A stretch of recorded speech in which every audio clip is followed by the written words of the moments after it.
and he said it's pretty remarkable in horse racing to even see that.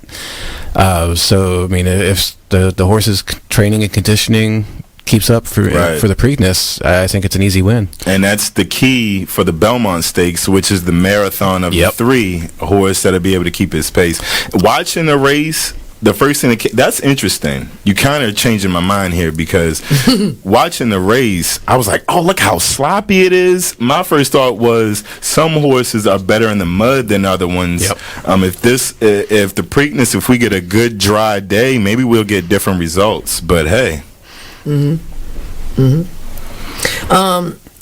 all about stats and trends and researching when I try to do my forecasting and predictions. And if you look back over time, it's not really a difficult feat to win the first 2 races. They all, and if you notice, I mean, they always win the first 2 and then lose the last one. Hype these things up, and I have conspiracy theories about that as well. My name is Ruth Rusi. I'm a retired teacher. I'm 91 years old, and this is how I live United. I say retired, but not really. Once a week, I read books to children as part of United Way's education program. Reading to a child creates links between language and literacy. It creates a bond between grown-up and child. And believe it or not, it prepares them for a better academic future. Oh, we read about frogs and flies and pigs with wings, all sorts of juicy stuff. It's a joy to watch all those little faces. I figure I have the time and they have the need.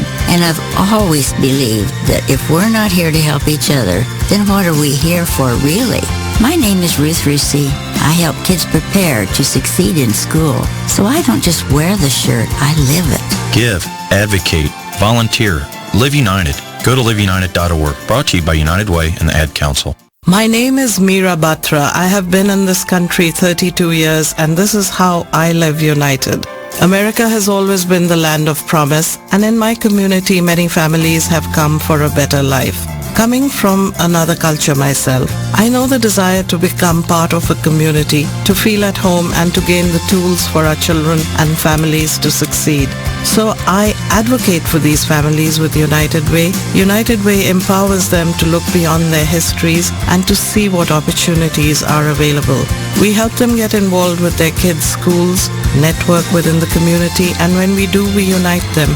We make the community stronger. What I do is something I wish someone had done for me, and I am so grateful I am able to. My name is Meera Batra. I help families see opportunities and succeed. I don't just wear the shirt, I live it. Give, advocate, volunteer, live united. Go to liveunited.org. Brought to you by United Way and the Ad Council. Keyboard Cat, Hamilton the Pug, and Toast Meets World. These are some of the internet's most beloved pets. With millions of YouTube views, shares, Instagram likes, followers, and fans across the globe. But what do all these amazing pets have in common? Their stories started in a shelter. Start your story. Adopt a dog or cat today. Visit theshelterpetproject.org to find a shelter or adoptable pets near you. Training that pet to play the keyboard? Well, that's entirely up to you. Visit theshelterpetproject.org and hear more about Hamilton the Pug, Toast, and Keyboard Cat's amazing adoption stories. Start a story. Adopt a shelter or rescue pet today. Your perfect pet is just a click away at theshelterpetproject.org. A public service announcement brought to you by Maddie's Fund. Artists Exchange. The Artists Exchange. The Artists Exchange. The Artists Exchange. The Artists Exchange. The Artists Exchange Live. The Artists Exchange. The Artists Exchange. The Artists Exchange. Starts now. Artists Exchange Radio Show here live only on BeExposedRadio.com. It's me, your host Nate, and look who's back in the building. Hey, y'all, what's happening? Sporting the man bun, Mr. Hollywood. We're back at our regular time on Fridays. Today's we have a couple guests today. We have 2 call-in guests from Atlanta, 2 young music artists. They'll be calling in the second and third segment. And then also a buddy of mine, Mr. Martique Smith, Mr. Teakwood. He'll be joining us today. He has some new music coming out. Who would have thunk it? This young actor, artist, dancer, father, husband, so on and so forth. He'll be joining us shortly. And a young lady who I met a few months ago, last year actually, Miss Cherrie Woods. She is a publicist of some sorts, or she helps authors and individuals that are writers to get their work put out there. Right, I'm gonna say she's an author, publicist, workshop facilitator. Yeah, she's a phenomenal young lady. So she'll be joining us shortly as well. Today's topic is image is everything, and we'll be delving into that because Miss Cherrie is a publicist and our awesome Martique is an actor and artist in his own right. What does that mean to you? Like, does your image speak to you? I had a conversation with a phenomenal person this week, and I'll put her name out there because I really do like her. Miss Jeremiah Cole, Miss Richburg.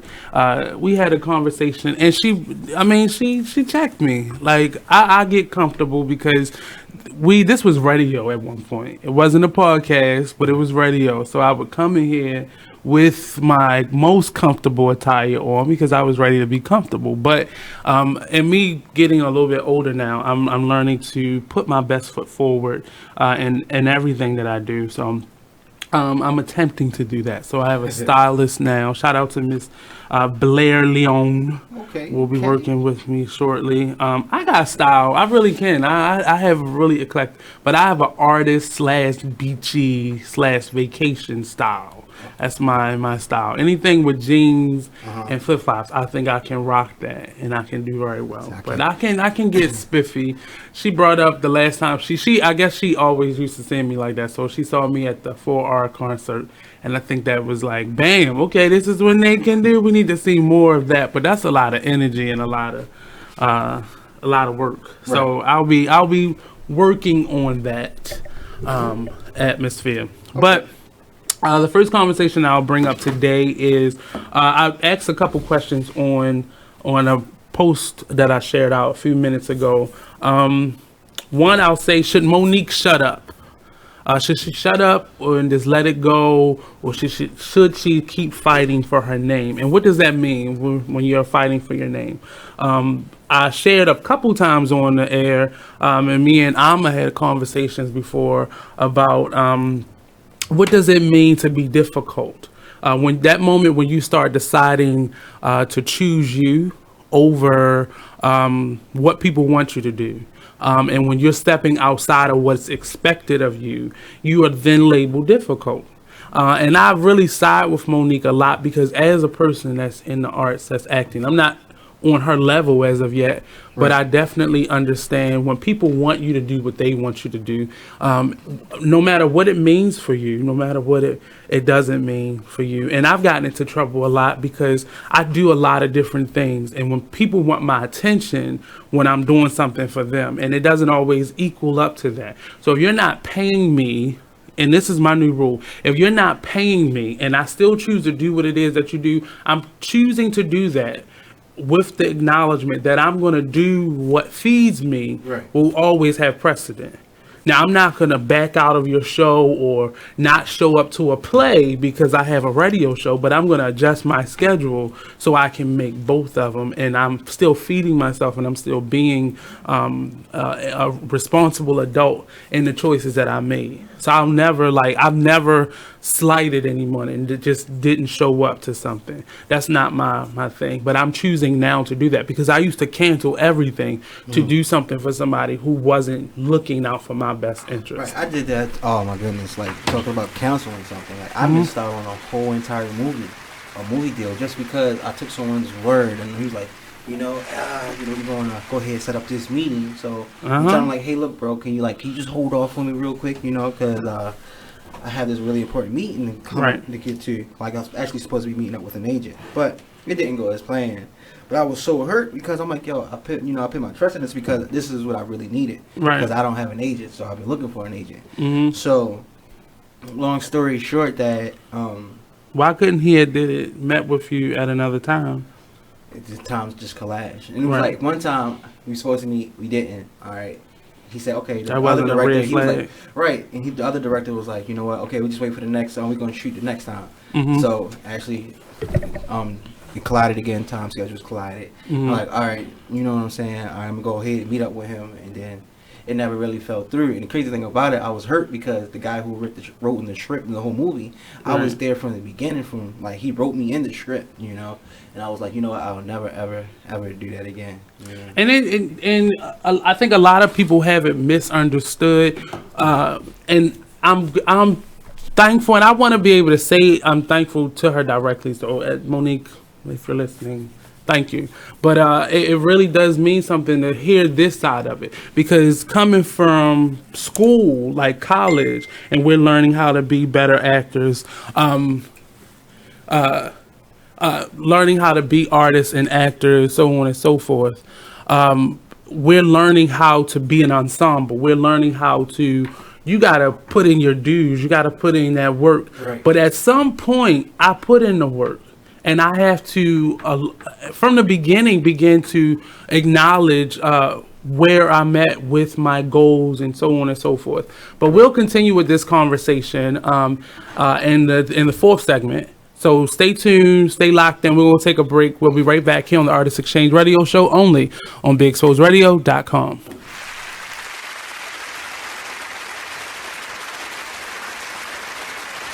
Well, Jason, I've got to tell you, you're pretty much everything this company is looking for in an entry-level candidate. Great. Your resume isn't quite what we're used to, but you've got a fantastic work ethic. Thank you.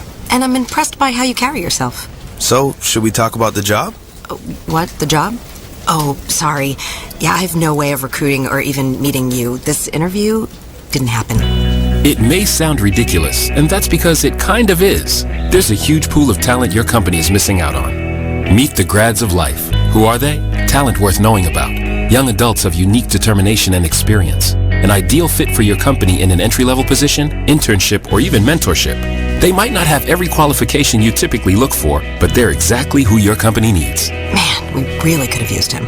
Don't miss out on a resource many innovative companies have already discovered. Go to gradsoflife.org to learn how to find, cultivate, and train this great pool of untapped talent. Brought to you by the Ad Council and gradsoflife.org. My name is Ruth Rusey. I'm a retired teacher. I'm 91 years old, and this is how I live united. I say retired, but not really. Once a week, I read books to children as part of United Way's education program. Reading to a child creates links between language and literacy. It creates a bond between grown-up and child. And believe it or not, it prepares them for a better academic future. Oh, we read about frogs and flies and pigs with wings, all sorts of juicy stuff. It's a joy to watch all those little faces. I figure I have the time and they have the need. And I've always believed that if we're not here to help each other, then what are we here for really? My name is Ruth Rusey. I help kids prepare to succeed in school. So I don't just wear the shirt, I live it. Give, advocate, volunteer, live united. Business owners, need more customers? Offer fantasy sports contests and generate more sales. Restaurants, bars, hotels, auto dealerships, real estate offices. Whatever your business, fantasy sports contests can help you increase your sales and bring you more loyal customers. Visit fanify.com or call 888-55-SPORT. Our software lets you customize contests fast and easy for your brand. That's right. Visit fanify.com or call 888-55-SPORT. That's 888-55-SPORT or visit fanify.com. He's dead. Oh, 6 years after he passed away. It states she reportedly had heard rumors, but nothing substantial. But then you put the rumors to while death. They were still married. You sentenced the rumors to death. While they still were married, she heard rumors. Right. Okay. Probably all her life she's heard rumors. Like you're dating, you know you're dating your dad, right? Y'all look just alike. I'm like, girl, somebody told me you dating your father. You know, that's what kind of him. You know he gay, right, Percy? Please, why are you laughing at him? Don't laugh at him. Please don't. Okay, let me continue with the story. Oh, man. Even today, it's still funny. Oh my gosh, if you haven't heard this show, it's Talk Lately, and it's only on BeExposedRadio.com every Tuesday at 7 p.m. and on YouTube. Just go to Be Exposed Radio. Business owners, need more customers? Offer fantasy sports contests and generate more sales. Restaurants, bars, hotels, auto dealerships, real estate offices. Whatever your business, fantasy sports contests can help you increase your sales and bring you more loyal customers. Visit fanify.com or call 888-55-SPORT. Our software lets you customize contests fast and easy for your brand. That's right. Visit fanify.com or call 888-55-SPORT. That's 888-55-SPORT or visit fanify.com. Keyboard Cat, Hamilton the Pug, and Toast Meets World. These are some of the internet's most beloved pets. With millions of YouTube views, shares, Instagram likes, followers, and fans across the globe. But what do all these amazing pets have in common? Their stories started in a shelter. Start your story. Adopt a dog or cat today. Visit theshelterpetproject.org to find a shelter or adoptable pets near you. Training that pet to play the keyboard? Well, that's entirely up to you. Visit theshelterpetproject.org and hear more about Hamilton the Pug.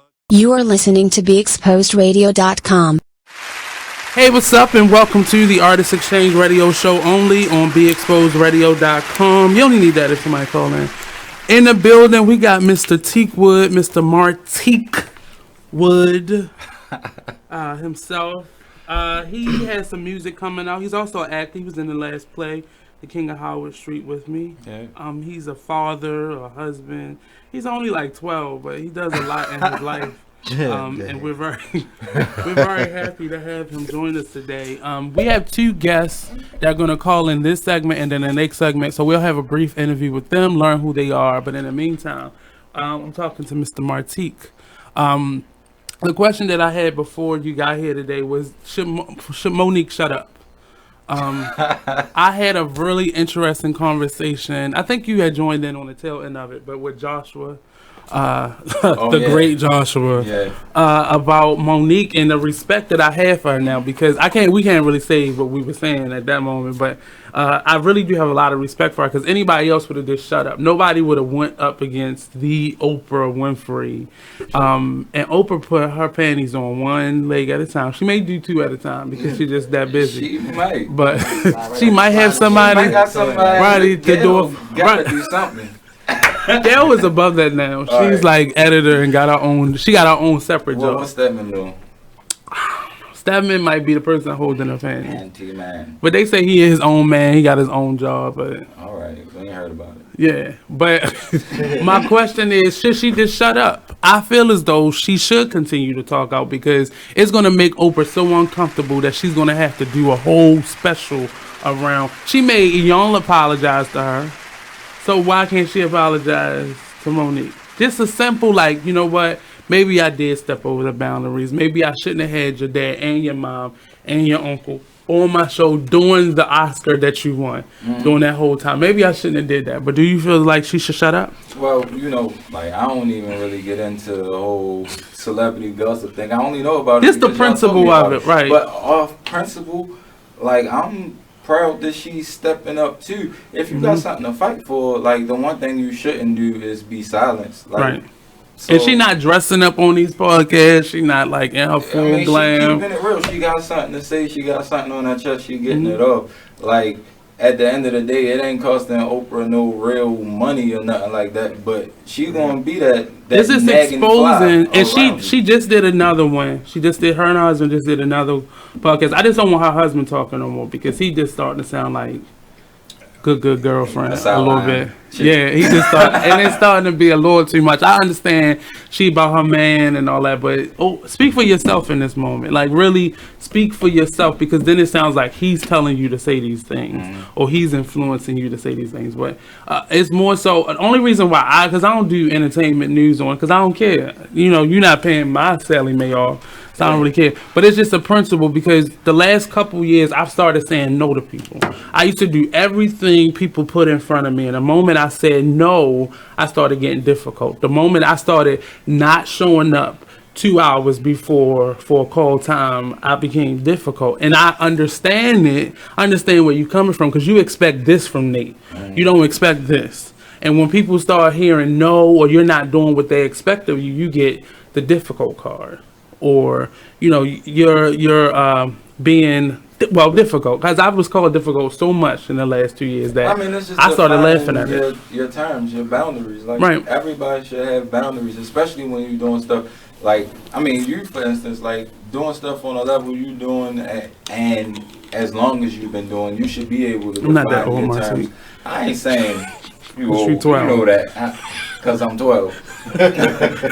But with people like, household names, Monique, Oprah, yep, it should be written not to cross those lines. Like, but they don't. And those things shouldn't go they shouldn't be swept under the carpet at all. Like, and I think that happens on that level. Like, and I honestly think she just mad because the thing with Oprah happened years ago and she never addressed it. Right. And I think having all of them, I think the last part of that puzzle was Tyler Perry telling David E. Talbot that she was difficult. I think that was the last, and because they all like in that little huddle group together, it's like, this the last straw. And it was the last straw for her. So she having her name like muddied on, and I side with her, and I take grief for that because you can't control what other people are saying. And I know what's not for me is not for me, but it still hurts when you're taking stuff from me, when you're putting mud on my name, when you're not even mad at me.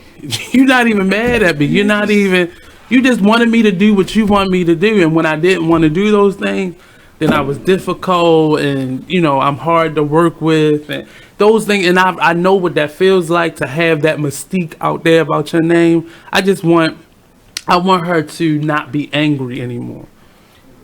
Yeah, I agree with that. Like, she shouldn't be angry about it, but like when you work as hard as she's worked, you know what I mean, to come from, right. She from East Side, right? She from West Baltimore. She from West Baltimore. Even still, like any part of Baltimore, when you make it somewhere from Baltimore, I mean, you literally had to come out a barrel of crabs. Yeah. Like, you can't let. Yeah, but she's back into it. She's left this barrel of crabs to go to a bigger level of crab in a barrel mentality, because all her comedy friends are like coming to Cheryl Underwood, Kim Whitley, like they all coming at her saying, girl, you ain't supposed to be talking about Oprah like that. Like, it seems coonish to me. It's like a whole level of buffoonery that's happening because they're out loud on the platform that they have saying these things. Like, girl, you should just shut up, this girl. Just shut up, because you got to protect your image, your money. You got to protect those things. So don't say nothing. Her being from Baltimore, I think one thing she will do is protect her money. Like, get on your mic. Just pull it towards you. One thing I think she will do is protect her money. Right. But she's still working. She's still telling jokes. So one thing I think about Baltimore people, a lot of us really just don't care what you think about us when it comes to moral things. Right. Like things that make us us. We can give two like flying jacks about it. Real talk about what you think about us, because at the end of the day, that's what got us where we are. I mean, that's what gets us where we are. As far as you can go, it's limited by who you are. It's limited how much you put into it. Message. That was right. But no, it's limited to how much you put into it. How much you put into it is what you're gonna get out of it. But I think she should come home. I think she should come home and work within the city again. Bring back to Baltimore, pretty much. Yeah. Like, don't forget. Ride this wave. Yeah. Definitely come back to Baltimore and work with Baltimore. Put people on the map. Question is, will she? Is Baltimore going to support her wholeheartedly? Well, there's a lot of people. I mean, just in Baltimore, there's a lot of people telling her to shut up. I read a lot of the timelines, and there's a lot of people saying, "Girl, just let it go." Like, but you can't. Right. You can't let something like that go when. That's my name. Right, for you to just crawl under. You wouldn't want to be blacklisted. You know what I'm saying? Like, yo, why you tarnishing me like that? But it's not even being blacklisted, because she still go work. But if I just let this go, anybody that has any respect for me, not gonna have no respect. Right, like, oh, really? So you if you do this, then this gonna happen. If you do this not gonna happen. It's like what Bird say. Put some respect on my name. Respect. But it really depends on what you have out there. So speaking of Oprah Winfrey, she's coming under more fire, so she can't catch a break right now. What's happening with Oprah? So the show Underground was canceled that what's his name? Yeah. John Legend was executive producing. So they canceled it. They said because it cost too much. It was a fairly new show, and the budget for it is $5 million an episode. Dang. Now I can really recall what's the name of it? Walking Dead costing more than that. And that was like precedented that it cost that much. And they're claiming it because there's a period piece is costing more. And there's so many people in that. Wait, it's $5 million a show. But $5 million Oprah's a show. a billionaire. What's the problem? Well, she says It had to be ratings. Well, that was ratings was the issue. BET passed on it. TV One passed on it. Oprah owned. I'm gonna say owned. I'm not gonna say Oprah owned because she's the boss, but she has sub bosses around her. Just like the president and all that stuff. Right. But Congress. she says it did not. She has a budget, and that goes over the budget, and the ratings aren't. I think this is the first season of it. It didn't even finish its first season, if I'm not because mistaken. I heard about it, but I never got to see No, it. I think this is going into their second season. So it was canceled mid-season, I believe. Well, no, this is the end of the season, so they got canceled at the end. Finale. Yeah, so they didn't want to pick it up, and they canceled the show because it cost too much per episode. And part of the reason behind Oprah saying no was because it cost too much, and it didn't have the ratings for her to invest in paying for it. And a lot of people were saying, well, somebody should have picked this up. So John Legend is trying to find a place for it. Now, one, I'm gonna say honestly, I never watched it. One, because I felt like it was going to be Roots, the sitcom. But that's I it. just could not. I couldn't. I'm tired. That's it. Like, I think that the ratings are down, So- or were down, because people are tired of, like, So it's 12 Years a Slave and this, that, and the third. Like, that's what Oprah is becoming. I think it should have been marketed to a younger. so it was pretty Audience. much like another slavery type thing. It was, yeah, basically. I'm like, But it was like Nat Turner's Slave. It wasn't like. It was still- about, the rebellion. From what I saw from the trailer, that's all I saw. I feel bad that I didn't watch it at all, but I felt like I was going to hear a laugh track. I felt like I was going to hear canned I applause only and wanted to canned watch it laughter. because I saw John Legend name on it, but like, I was just nervous. I mean, I'm tired of those. I'm things. tired of Like, seeing the it's just slavery like- movies. Like, just come on, over do and something over different. again. Like, tell me something different. Right, it's a like, cycle. how can you put this in a way that it hasn't been put already? Right. It's already been said 1,000 times, and now you're talking to. I mean, if you are marketing to a younger audience, you're talking to people who so far removed Of history. They don't care. Like, it's gotta have some scandalism in it. Like, you Some gotta have massive raping, the like in the hen shit. Right. Like, that's what it's gotta be about. It's gotta be like the have and the have-nots meets Chicken George. And that's why I said because I felt like that's what was going to happen. I felt like I really thought I was going to hear a laugh track and like canned applause, and I said I couldn't do that. Like, I can't do that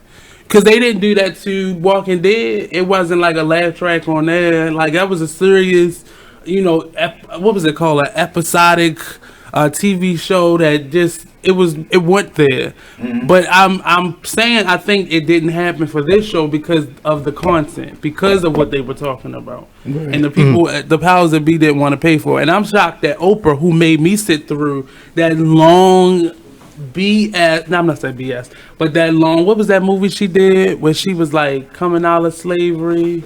I don't know, but she always doing. Beloved. I sit through Wait a that second. whole I 5-hour like Beloved as movie, a but I'm child. saying I didn't say I didn't like it. But if I It sit was through long. that, It was very right? long. If I sit through that, and that was in a movie theater, it was like 5 hours. And if I sit through that, she could do Underground. Like, that's basically what the TV show was supposed to be But about. I don't understand how is it created. Like, they saying she is the budget and whatnot. Because it's $5 million an episode. I can see how that's a lot. But can't she just put towards it? I mean, like, won't you be one of the She could pay producers? for it out her own pocket, but she doesn't want. Out her own words, she said she does not want to take a chance at this moment on a TV show that does not have the ratings. And I'm quite sure a lot of the fans are. If the fans write in You know, if the fans write in, if the fans talk about it, they'll bring it back. They bring it back. All these other TV shows. Right. If you really wanted to watch this, you would write in, but don't just not say anything. If you really like this, right, talk bring it about back. it. Like, voice your opinion, you know. They called in for girlfriends, so call in for.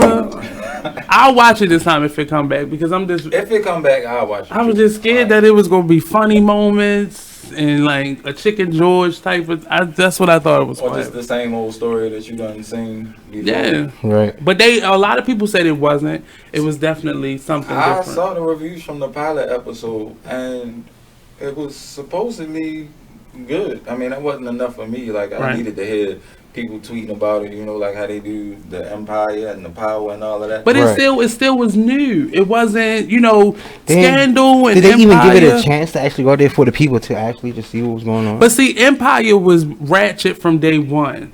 Scandal, they was sleeping and killing. They killed somebody the first episode, so that just got your attention. I just think it was who people was watching. This was an all-black cast with a, you know, I think it was white people in this one. I never even looked at the trailer because I just knew it was gonna be funny moments, and I didn't want to do it. But people say it was really a good TV show, but maybe they should have marketed it different, or maybe they should have or had a better publicist or something. Yeah, maybe show somebody getting killed or something like that. Maybe that would have helped the ratings out because the average everyday person would have watched it. But it was a lot of people that I know who are fans of TV was watching it.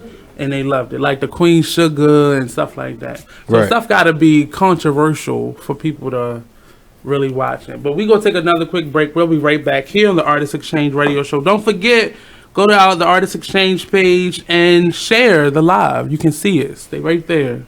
Look at them, Martique. They watching you. I ain't even know that. We'll be right back. Gotcha.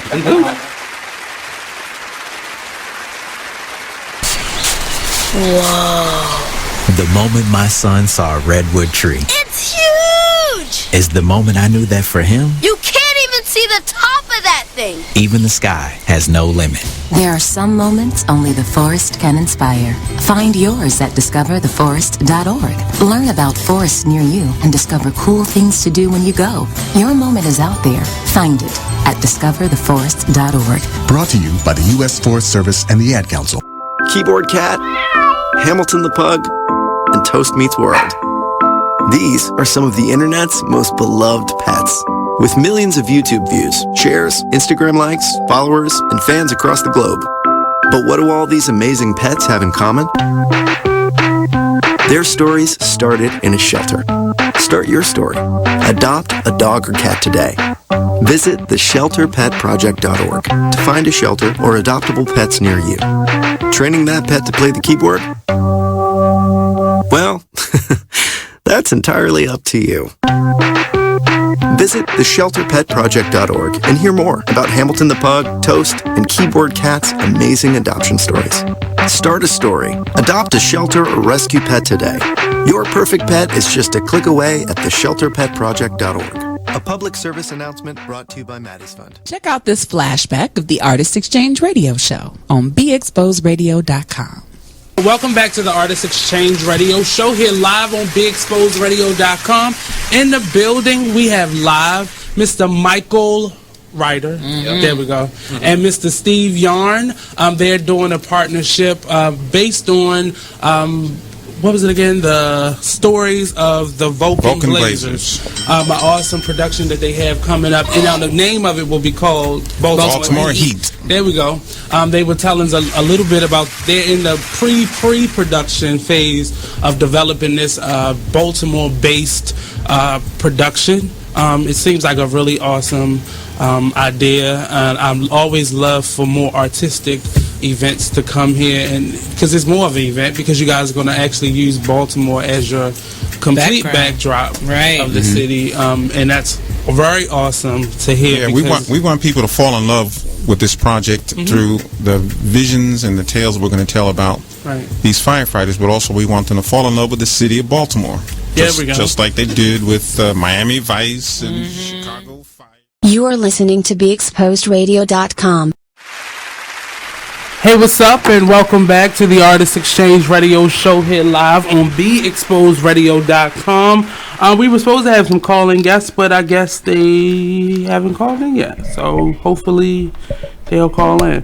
Yeah. So Martique, tell us a little bit about yourself, what you do, who you are, all that jazz.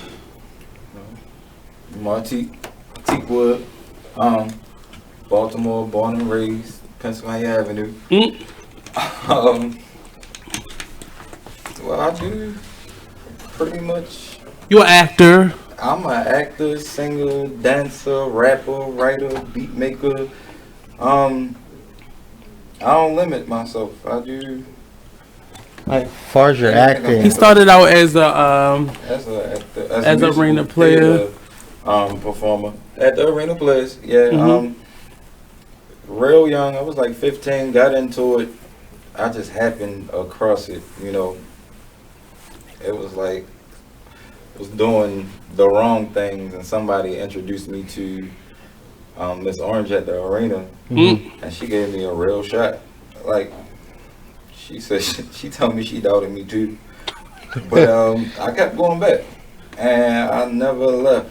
Because a lot of people, especially theater, community theater, that because it's not a paid gig, people don't see how to work it. Whereas though you're learning stuff for free, and you are being exposed to people, networking with people. Because I met you through arena players, and you meet people. No, we met a cop. Say it again. We met a cop. No, I met you. Is it caller? Hey, caller. Huh? Hey, this is Illogic. I'm sorry about that. How's it going? Hello? Hello? Hold on, you kind of breaking up. Let me I see where I can can go to. Are you listening to me on the same show phone that you're? I was just watching it. I didn't. We kind of. Make sure that it's off. I guess we kind of got confused on like, cause I was just talking to Harmony Jones, and I was saying like when exactly should we call in, and the plan was. Well, you know we're live right now. Yeah, I know. So tell I'm me sorry who you about are. Is this Ill or is this Jay Andre? This is Illogic that you're speaking to right now. How's it going? Tell us a little bit about yourself. So you know, of course I was I'm born in Memphis, Tennessee, actually, you know what I'm saying, raised in Atlanta. When I was about 1.5, my mom moved me and my 2 older brothers to Atlanta, you know what I'm saying, for better situations. I do have one older sister who's still back home in Memphis. She's doing pretty good things for herself right now, you know, putting herself through college and everything, which I'm very proud of. But yeah, man, you know, of course I'm a hip-hop artist, man. I say hip-hop because that's what I fell in love with.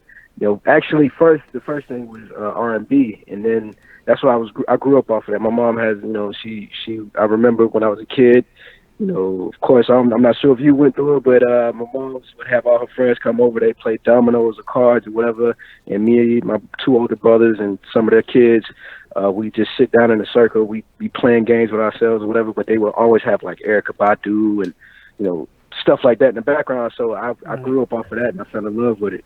But eventually I fell in love with hip hop, and I just kind of ran with it. So do you sing in your music as well, or you just rap? Well, I'd like to say I can sing, but I'm not that much of a singer. I can hit a couple of notes, as my good friend, my sister Tiffany would say. I can hit a couple of notes, but I'm not all there with it, you know. So I stay. So do you have an album or a mixtape coming out? So I do. Mine on the come up. My mixtape, Mine on the come up. It'll be my first official mixtape. Is actually going to be coming out pretty soon. Is more so towards the end of the year. I don't have a set date for it yet. Just trying to finalize everything and get everything exactly perfect. I'm kind of a perfectionist. Okay. Well, what inspired you to actually write your mixtape? Say again. What inspired you to write your mixtape? Well, it's really just I knew I had a story to tell, and I felt like the things that I was going through and things that I've gone through in my past, it needed to be talked about, and I felt like if there was people out there that could relate to it, that either was going through a similar situation and just didn't know how to deal with it, the fact that I was able to make it through it with the help of my family and my close friends, I just felt like it, it could possibly help somebody else. So I wanted to talk about it. You know what I'm saying? I had to speak a lot of truth, and it felt great. And honestly, I can't wait for everybody to hear it. Okay. So what other things are you doing right now? Are you touring? Are you just in a studio writing, or what is your day-to-day right now as an artist? So honestly, the touring hasn't started yet, but I have started, performing around Atlanta. Performed at the Apache Cafe. Shout out to them. They let me do my first performance there and my second, and it was really great. In about 2 weeks, on the 24th of this month, I'll be doing another performance, my third official performance at Jay's Place, and it's actually going to be, a lot of the team is going to be there. We're all going to be performing and doing a lot of big things, a lot of great things, and it's just, this is just the start of many to come. That's what's up. Since you in that, go ahead. Oh yeah, I was saying that is what's up. I was just wondering if you had anything like on YouTube or SoundCloud, any social media platform that we can check out, like some preliminary stuff. I would like to hear it. Well, honestly, I suggest y'all go through iTunes and y'all can look up a song called "Perfect High." With it's me and Harmony Jones. We wrote that song together, and she's been my closest friend. She's also the CEO of EMG, Infamous Music Generation. We do spell it with an E because we are different and amazing. But and amazing. Right. But so we have that going on. I do have a video for Brink of It All, my single that's out right now, that you can actually find that single on SoundCloud. I have a video for that coming out very soon. Finishing up the last couple of shots. And I have a little bit more music that will be dropped in between times, or a little after the video and everything. So just be on the lookout. Be on the lookout, and like I said, Perfect High is on iTunes. It's also on Spotify. But yeah. Where can we find you at on social media? You can find me on Instagram. On Instagram, my name it's kind of long, but it's the_illest_logic. I'm difficult. And on Facebook, just look up Infamous Music on Facebook, and you can really EMG, and you can find our music page. The music page. And all of you are out of Atlanta, right? We're kind of all over the place. So J. Andre L, he's actually from up north. Of course, I was born. I'm from here. You see, Flomos T is actually from North Carolina. Cherrie, or T-Dub, I'm sorry, he's actually from here as well. Harmony Jones herself is from St. Pete. So we kind of.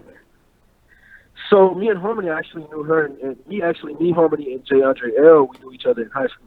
Me and Harmony, we kind of, we were always clicked up. I remember she moved into the neighborhood, and we would ride the bus together, but we never really spoke like that. And one day I was coming from my boy David's house, and I just remember her outside with my good friends. Good friends Amari and Daisy, and they were all outside freestyling when she was out there with her peoples and everything. And then I walked up and I just started freestyling. Nobody knew at that time that I could freestyle, and what I'm saying, I remember it was a Kid Cudi song, Day and Night, and I did the whole beat, and everybody fell in love with it, and we kind of kept working since then. Well, speaking of freestyling, do you have anything you can show us right now? Yeah, definitely. Okay, so if you got a passion for something, you got to chase it. Never be basic. Never get complacent with your statements. All you got to know is that you're making your greatness come sooner.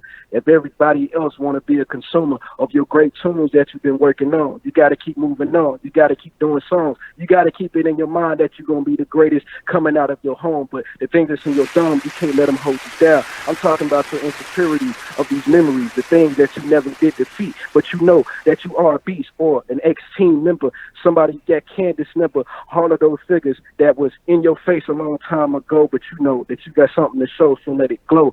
Yeah, and anybody else that got a whole lot weighing them down, you got to cut it all off right now, because you got to know that you finna run the town. Matter of fact, the whole world, this is yours, so don't you let them drive you crazy, Mrs. Pearl. I just know everybody else got something to show, and you got places to go, so let them know.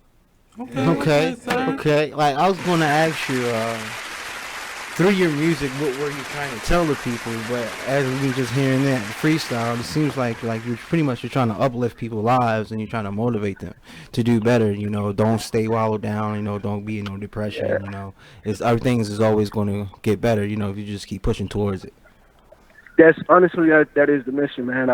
Like I said, I've been through a whole lot, man. I was homeless at one point in time. Me, my mom, and my two older brothers. When we moved here, things wasn't as pretty as we thought it would be. We had a whole lot of people stabbed us in our backs. You know what I'm saying? Like I said, we were homeless for a good couple of years, and I was lucky to have my family. I was lucky to have those three with me, because without them, man, I wouldn't be nothing. And then eventually I met great friends, but I just want to let people know, man, no matter what you're going through, you just got to keep pushing. You know what I'm saying? And if you got a dream, you got to keep pushing. You can't be complacent. I know it's scary. I know it's hard, man, but whatever you know, if you believe in yourself enough, just know you can really do big things. So, you know, that's my mission. You know? Right, you know what I'm saying? People got to jump off that cliff every day, you know? And some people are afraid to jump off, but jump off. Exactly. It feels great. It feels great, man. I'm telling you, it's the scariest thing in the world every day, you know, realizing that I'm actually doing it. You know what I'm saying? I'm no longer just dreaming about it, but it's also the most exhilarating and satisfying thing that I've ever done, because it's like, this is what I love. And to see it pan out and play off, you know, I remember 2 months ago, things like this didn't even seem like it was this close. But, you know, I got off my ass and I, you know, started making things happen. We started making things happen. The team made things happen. So I'm just happy about it, you know, and I want to let everybody know, man, it's right there. You know, even when you're at your lowest, you're actually closer to your blessing, you know, so you just got to keep pushing. Right, definitely. So before I ask you your last question, again, let us know where we can find your music and find you on social media, how people can contact you. Okay, so go on iTunes, and you can find Perfect High. That is out right now. You can go on Spotify and also find Perfect High. If you go on SoundCloud, you can find Brink of It All, which is my single that is out right now. It's also, you know, you just look up Infamous or EMG and, you know, EMG Music, and you can find it. Or you can look up Ill Logic and you can find it. But yeah, and I'm on Instagram as _illest_logic. And on Facebook, just look up EMG and you can find it. So you're doing really good for your first interview, sir. Thank you very much. Y'all made it easy on me.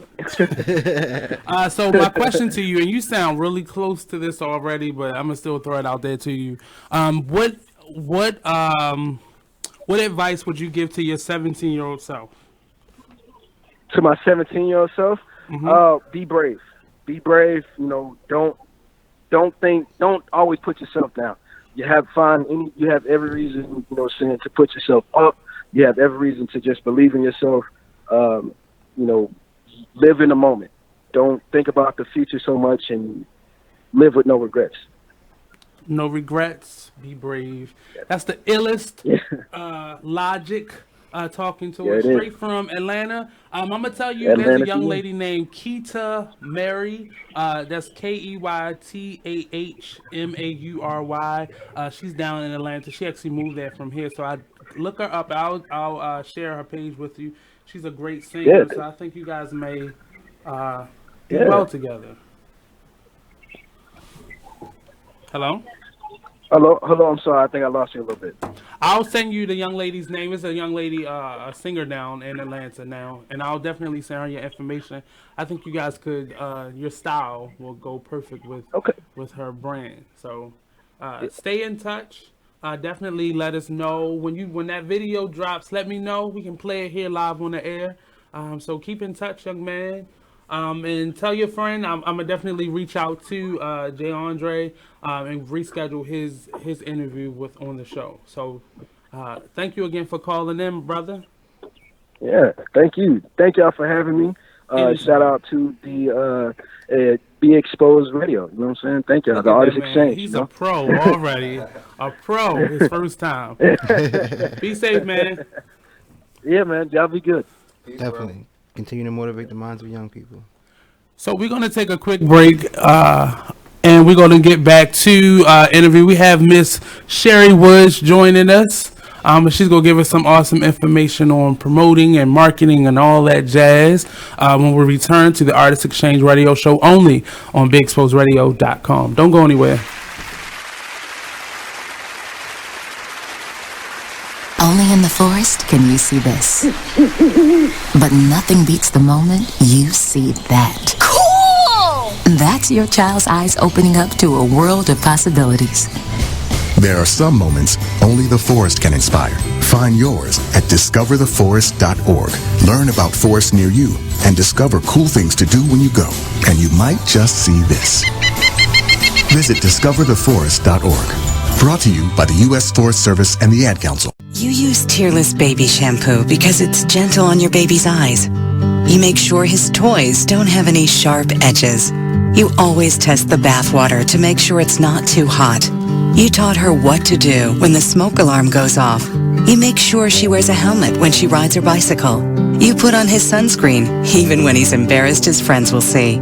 You do so much to keep your child safe. But are you using the right car seat for your child? Is your child facing the right way in the car seat? Is the seat too big or too small? How do you know when it's time to move your child into the next type of seat? Car crashes are a leading killer of children ages 1 to 13. Protect your child's future at every stage of life. For information on the right seat for your child, visit safercar.gov/the-right-seat. That's safercar.gov/the-right-seat. A message from the National Highway Traffic Safety Administration and the Ad Council. Why is Connor having trouble focusing in school? Having trouble finding Connor's middle school? Would you like directions? No, why is Connor having trouble focusing in school? Finding lowest airfare to Istanbul. No, I'm tired of fighting with him over homework.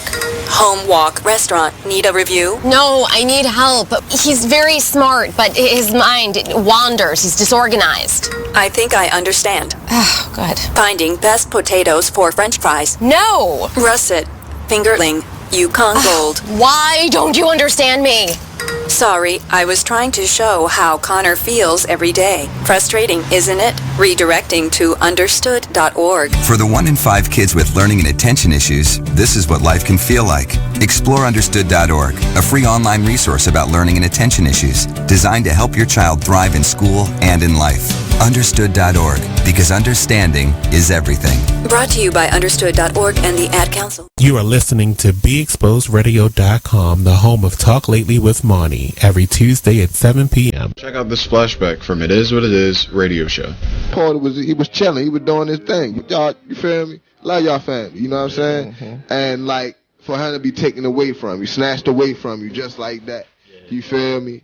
It's like dang, another good one gone. You know what I'm saying? Like why you taking the good? You know what I'm saying? You always end up asking like why. And like again, it's a lesson that it's a test of faith. You feel me? He's gonna take you through these tests. You feel me? You're gonna go through these little phases in life, yo.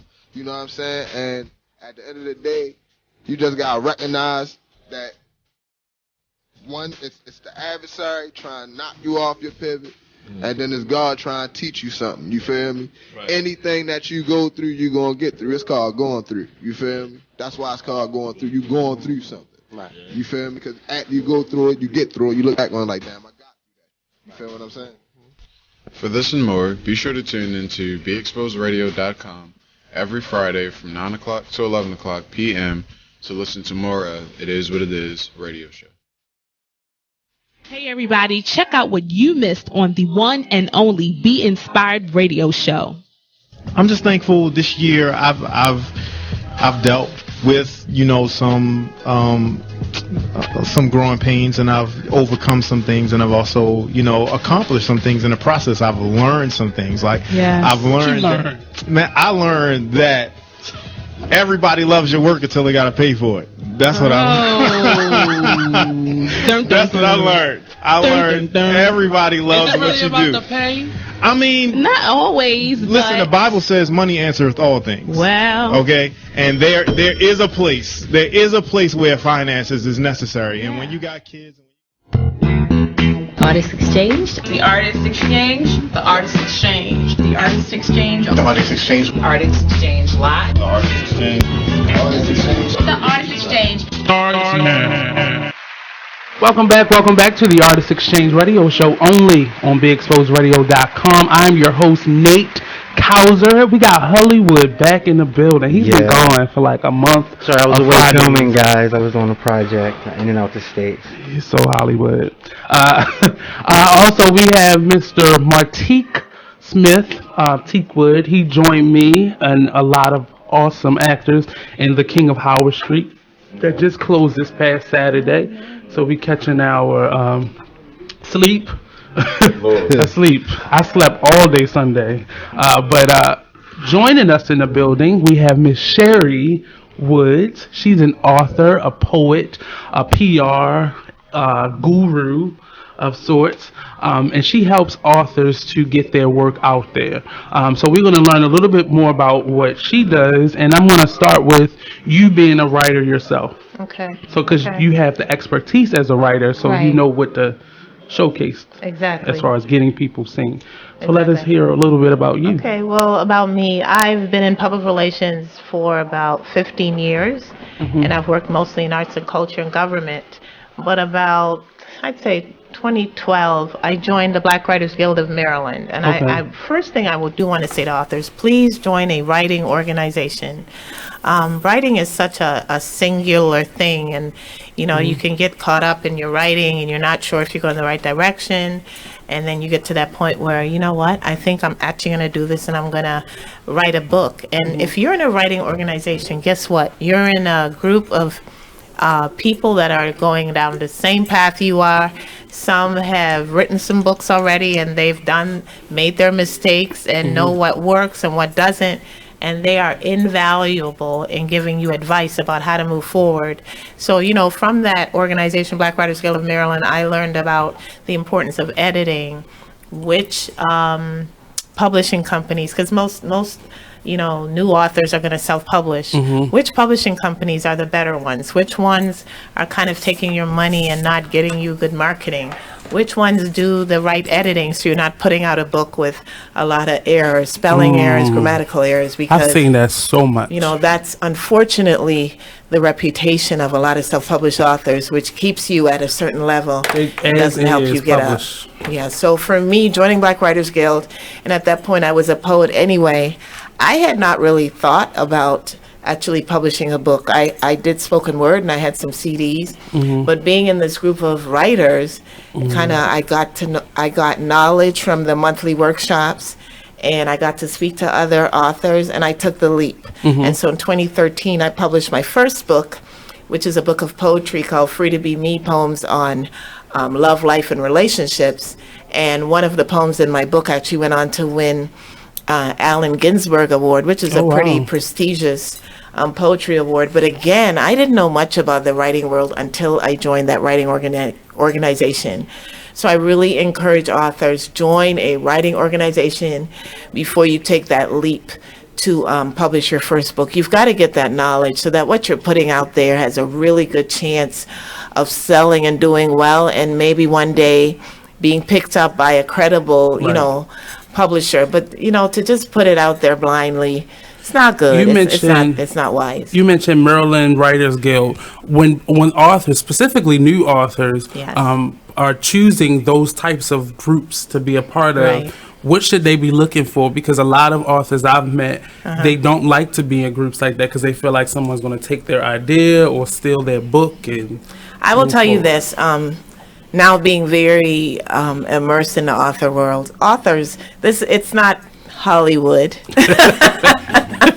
It's not Hollywood. It really is. I got to tell you, authors are very generous in sharing information and giving insight. It's really not that world. I think people think, it's going to be a bunch of authors and everyone's stealing their ideas. No, it's a bunch of people who are really interested in writing, and they have their ideas. And you could write a book about the same thing I'm writing about, and it could have a completely different approach. Yeah. So don't be afraid of that. And then if you are, join the organization, Black Writers Guild of Maryland. I believe the membership is $35 a year. That is such a small investment. Join, go, and see what it's about. So give it a chance. Meetups. Yes, every month they meet the first Saturday of every month. There's also Maryland Writers Association.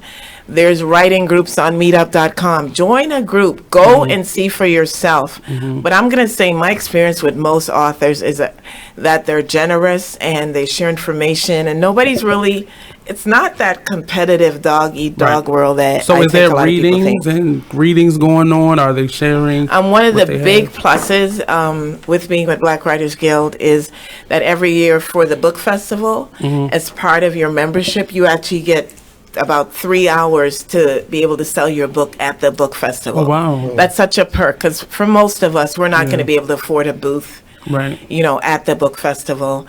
And then they bring in different authors. And so last week we had a publisher and an editor of a small press, Austin S. Camacho, and it was so insightful to know what you need to do right in terms of getting to the larger publishers and learning about small publishers but not online publishers, and knowing that if you self-publish your book, there's some things that you're kind of not going to be able to do. So just to have the knowledge so that you make an informed choice, to me, is just so important for authors to have that knowledge. So in you becoming a first-time author with your book of poetry, what were some of the mistakes you made? Ooh, big mistake, and it's kind of funny to say that now because I actually teach workshops on how to promote your own book. And I think one of the big mistakes I know I made was I was so excited I want to get my book out. And as I've written in my second book, which is Where Do I Start? 10 PR Questions and Answers to Guide Self-Published Authors, and it's available on Amazon. Your book cover, the book covers are usually where self-published authors get a big fat F. Self-published authors typically make decisions, I want my book cover to look like this and I want it to look like that. But we have to remember that our book covers are not for us. Our book covers are for our customers. It's not for me, but I mean, it's great that we like it, but is it going to sell our book? Right. So I say to just like when you selling a home or something like that. Exactly. You know, you're going to stage the home based on what you like or what the general public would like. Right. So I advise authors to what I call imitate but don't duplicate. So with that first one, imitate but don't duplicate. Yes. We're going to go to a quick break, pay some bills, and then we'll get back with some tips. So I hope you guys are writing it down because she gonna charge you when you come to our workshop. That's right. So we'll be right back here on the Artist Exchange Radio Show only on BigExposedRadio.com.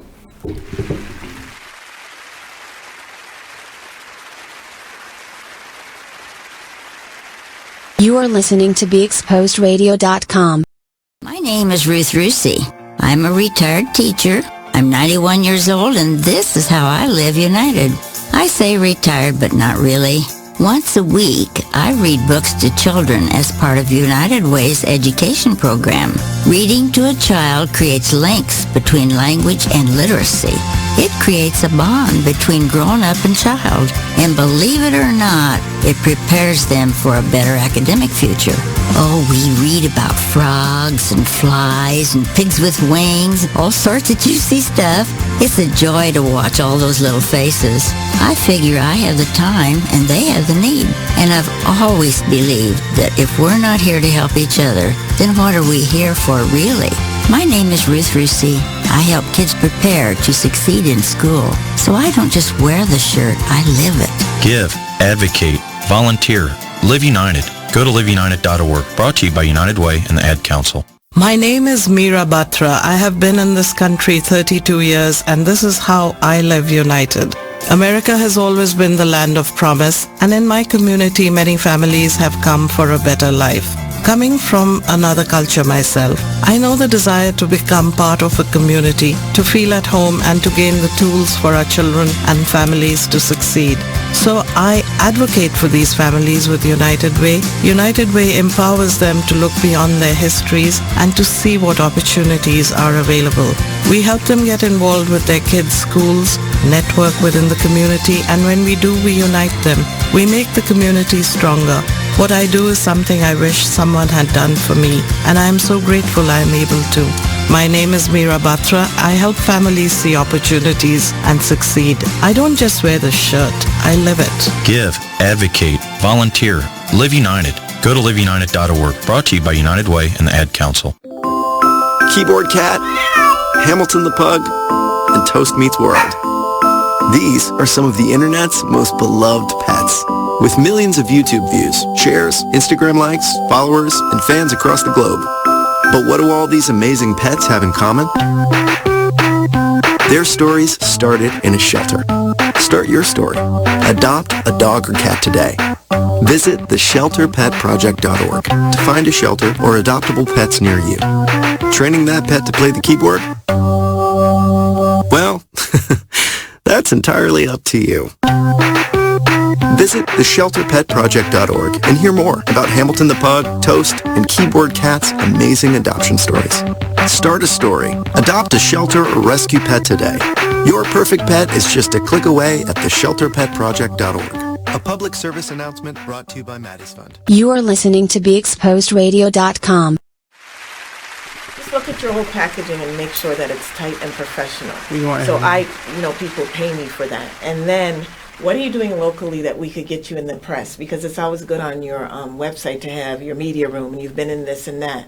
So if you're doing a lot of things locally, maybe we'll try to get you some local press, some TV shows, some radio interviews, so that you're adding that to your website. And so whenever you get that agent, they see, oh, he's done this, he's done that. All those things help, again, build that platform. Okay. So you can then go on. But start where you are. If you're doing things locally, try to get media coverage there, and I can do that.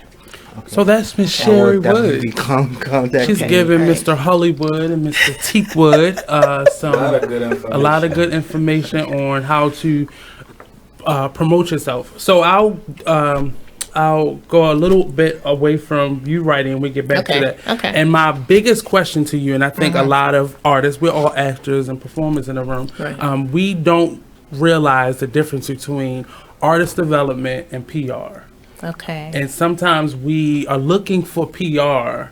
Well, we're looking for PR, but we really need some development before we get to PR. Because normally you have to have a product in order for a PR person to promote you. So most of us need development first. Okay. And then So you defined for me what you call development then in terms of the acting world. well, in terms of artist development, Right. helping you to get to a level where you have a product. So Okay. like you was just saying to him, starting where you are, what are you doing right now? If you're not doing any shows, there's nothing for your PR Right. person Exactly. to promote. Exactly. So you need to get to the point where you're getting some shows, your image is correct, you actually have a website, you have these things in place Right. for that PR person to actually promote Yeah. you. Or I also, even in terms of authors who don't have a professional headshot, they don't know what a professional bio A is. picture of you in your car is not Exactly. And not every phone has the quality photos that you need for a Yes. professional photo. Yeah. And I see a lot of artists, authors miss opportunities because they don't have that professional headshot. And so, okay, there's an opportunity, someone's doing an article on local actors, and they want you to send in a headshot and a professional bio, and a lot of actors or artists don't even have that. Well, they don't know what a and professional bio I've is. gone on interviews and I didn't have it, and I did really good. Right. But because I didn't have Yes. it, who am I going to call? I don't remember you. All these guys that look just like you Exactly. came- You don't have, what do you Right. call that? That comp sheet or Yeah, the whatever. comp card. Comp card. Comp card. Yeah. Like, Mostly for, like, you've models. got to know, and that's why I talk about the tools of whatever field you're in as an artist. So with an author, I call it the author PR toolkit, which is your headshot, your bio, your book synopsis, and I still think your website, and these days you can build a very simple website, and you're an author, so you don't need 10 pages, maybe 2 or 3, That's but you've got to dedicated to have a just that. thank you, use the right word, a dedicated space Yeah. online that's just about you. Could be one page, but they've got to be able to go to that one page and get information about you really, really quickly. Right. And I say your website is your online business card. Sometimes I see artists or authors trying to put way too much information on their websites. Not necessary. You really don't need a lot of bells and whistles. You know, you need that. So if you're an actor, obviously we want to see, if you've done plays or movies, we want to see clips. We don't need to see the whole movie. We don't need to see the whole play. That's You so know, real. 1 to 2 minutes.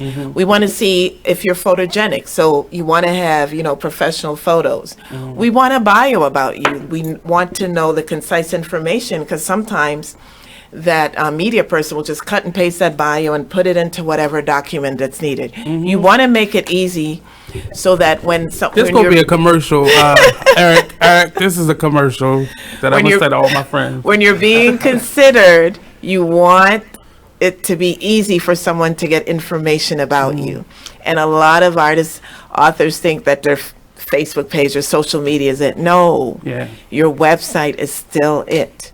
And that's specifically because social media is looked at that way because it's not always dedicated to what you do. It's not always specific to what you're trying to promote because it's, your baby picture, and that's a lovely picture. But if you want this to be a business page, that should be on it. And I do encourage my clients, if depending on how their page is, to have that your name author page, so it's separate. So because there's some things you can do. So should it say author? Cherrie if you can, Okay. Now for me, my Cherrie Woods Facebook page, I use it as my business page, so I am very, very particular about what I post. She'll let you know.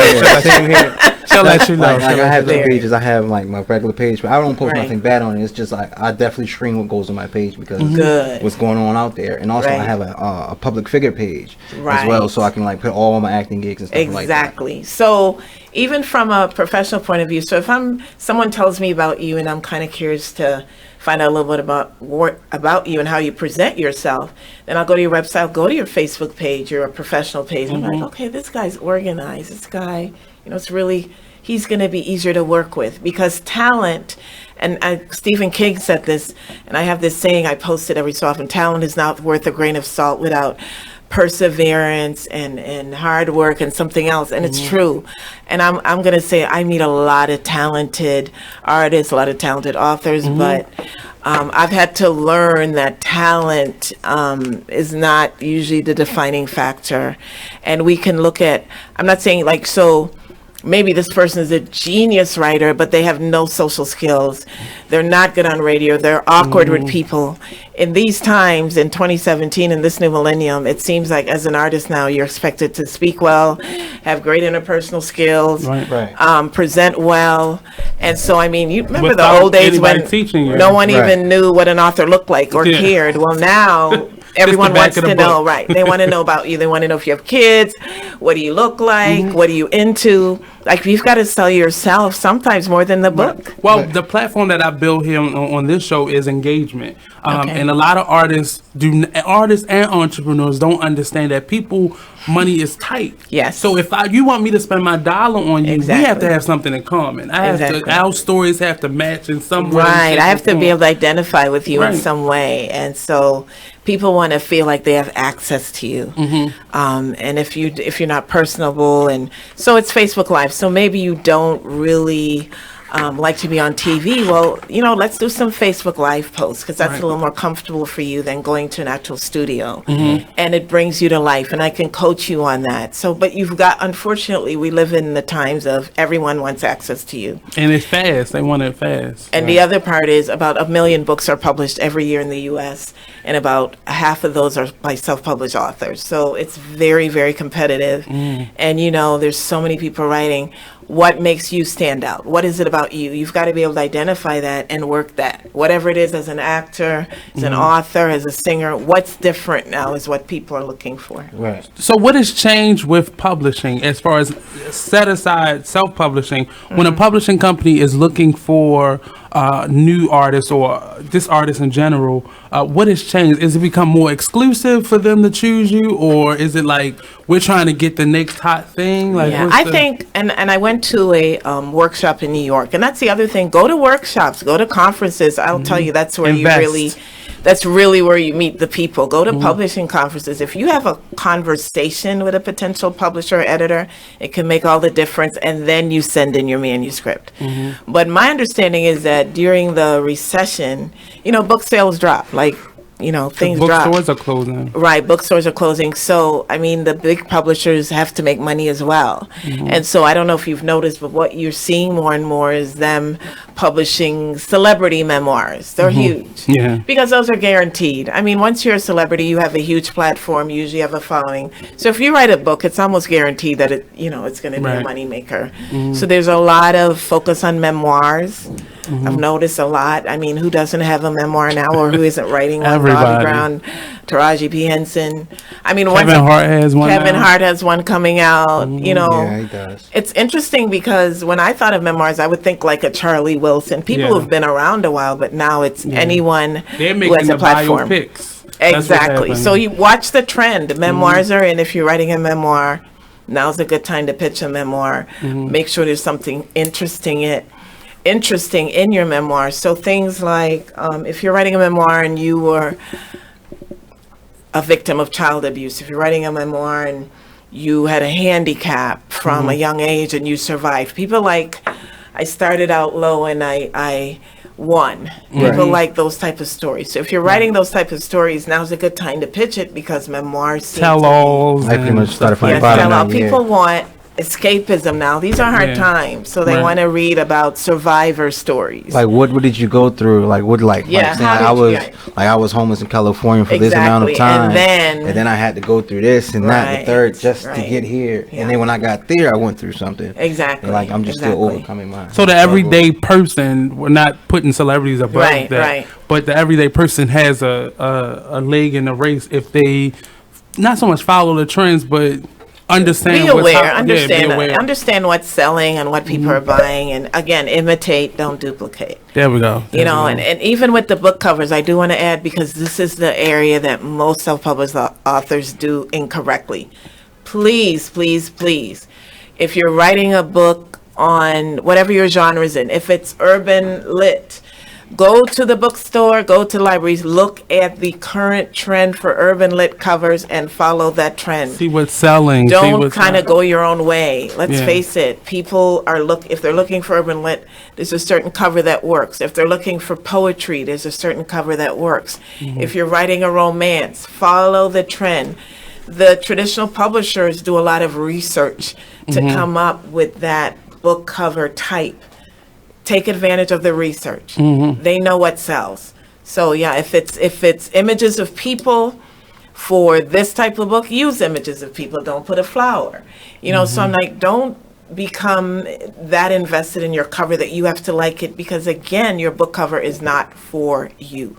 It's so for test your the buyer. few out on people around you before you just... don't write in. That's why I say it's good to join a writing organization, because as writers, it's very it's an isolated activity. So you start to choose everything yourself. But remember, the buying world you should like your choices. Yeah, of course. But this gives some choices out. I wanted to say that to a lot of authors, but I was like, they're going to be sensitive about this. Though. For instance, with my book, So Where Do I Start? 10 PR Questions and Answers to Guide Self-Published Authors. This time around, I did a lot of research at friends. This is kind of the look for book for guides. And so this is when people see this, they're expecting to see a guide. There's a format, there's a science to it, follow it. The coloring, the lettering. A small image, big letters. I'm still a new author. Make sure my name is visible. Don't use 3 and 4 fonts on the cover. Make sure it looks professional. Right. I say try to use a graphic designer. I know we all have graphic design software. Doesn't mean we're graphic designers. And Please say that again. And if you do have to do it yourself, keep it simple. Keep it simple. You're not a professional. But there are plenty of students out there, there's so many. I was going to say that are looking forward to develop build their portfolios. So go on Fiverr, go on Behance. I'm gonna tell you, I'm gonna get a promo from them. But Fiverr saved me a couple of times because Fiverr, with 2 R's, Fiverr. Go there and find people who are trained, who are looking to make some money quickly, and they can do something for you. And you get the options. You get to tell them what you want, and they translate that for you. And I'll ask both of you this question: as an artist, what is the most important thing as far as your image? Because today's topic is image is everything. So how important is your image to you, or not? Some artists don't think about that, but well, it just depends on whatever you decide your image is going to be. So for me, I'm an author, and I'm also teaching workshops, and I have clients. So it's really important that I communicate well. I'm a publicist. If I'm not communicating well, if I'm not presenting myself in a certain manner, then I'm killing my whole business. People expect that from me. Now, if you're an actor and your roles are more urban, or, if you want to get roles that have you as a young professional, then present yourself that way. If you're more focused on, an urban look, then present that. But at the same time, as an actor, you need to be able to learn your lines. You need to Why be. she look at me though? I think that person. I guess she's trying to tell you something, man. Like, somebody talk to you. So balance that out. Sometimes people get so caught up in okay, I want to play a thug, so I'm going to be a thug. But remember, it's a role. So when someone's going to hire you, they don't want to hire a real thug. They want you to play the role. So you want to present that you are this balanced person who can play that role. Almost a blank slate. Exactly. Exactly. Like a blank slate. Like I prefer, as far as image goes, I like to be flexible. I like to know what I'm doing, and since I put on several different hats throughout my life, and at any given time, I'm always open to do something different. I like to be able to communicate with who I'm dealing with. If I'm doing something, at this theater, in the middle of the hood, for a bunch of hood people, I want to be able to talk to them like that. But if I'm doing something with some elite guys, I want to be able to speak to them. I don't want to be fake about it. So it's important that you can back up what you're saying. It's not enough to be able to say words well. Like, you have to know a little bit. You got to do some research, and you got to... It has to be you, though. It definitely has to be you. It has to be a part of you. Like, you can't fake your image, because people see through that. Exactly. So I never tried to look a certain way. I mean, because if I did, most people were going to just take me for a boy from Baltimore. Where is you wearing a ponytail now? What is going on? It's not that people get to know me, that they understand me. My outward image, I mean, car doors still get locked when I walk past them. I could have on a full suit, and they still get locked when I walk past them. If you're on the highway going 80 miles per hour, they still gonna lock it. What do I have to do it for? Like, we going 80 miles per hour, you gonna lock it though. Image, how people perceive you is important. I think it's more important that you're able to get through the barriers that people set up based on how, because everybody has an initial an initial reaction to you when they see you. Like, it's just a natural thing. Right. When I see something, I make a judgment because that's something that animals, humans, anything that can function does. So if I can break down that wall afterwards and show you, okay, you think I'm this, but this is who I actually am. And it also has a lot to do with people being willing to let that down, because first impressions mean a lot, Yeah, it really does. And I think we need to understand that there's always going to be prejudices and stereotypes, but they exist. It's not fake. But oftentimes, I've done workshops at different libraries, different cities, where maybe I'm the person of color, and everyone else, all the authors, are not my color. But when I send that email, I'm writing a professional email. I have a portfolio of everything that I've done. So I've started the relationship from a place of, here's my platform of work. I'm interested in working with you. It's not just you have to like me, or why don't you like me? It's like, I've done all this work and I'd like to do it with you. That presentation of my packaging of my work is and how I write that email is the first and lasting impression. And then all the other stuff then that could factor in fades, because here's my body of work. And I'm professional when we speak on the phone. And if we set up a time to meet, I'm there half hour early. Those are the things that play a huge role in whether or not you get in. Yes, there's that initial, but your behavior can offset a lot of that. And that's what initial behavior. You can, there's always if you just look at walls as a stop, or I look at walls as, okay, I'm getting over the wall, and I know how to get over that wall.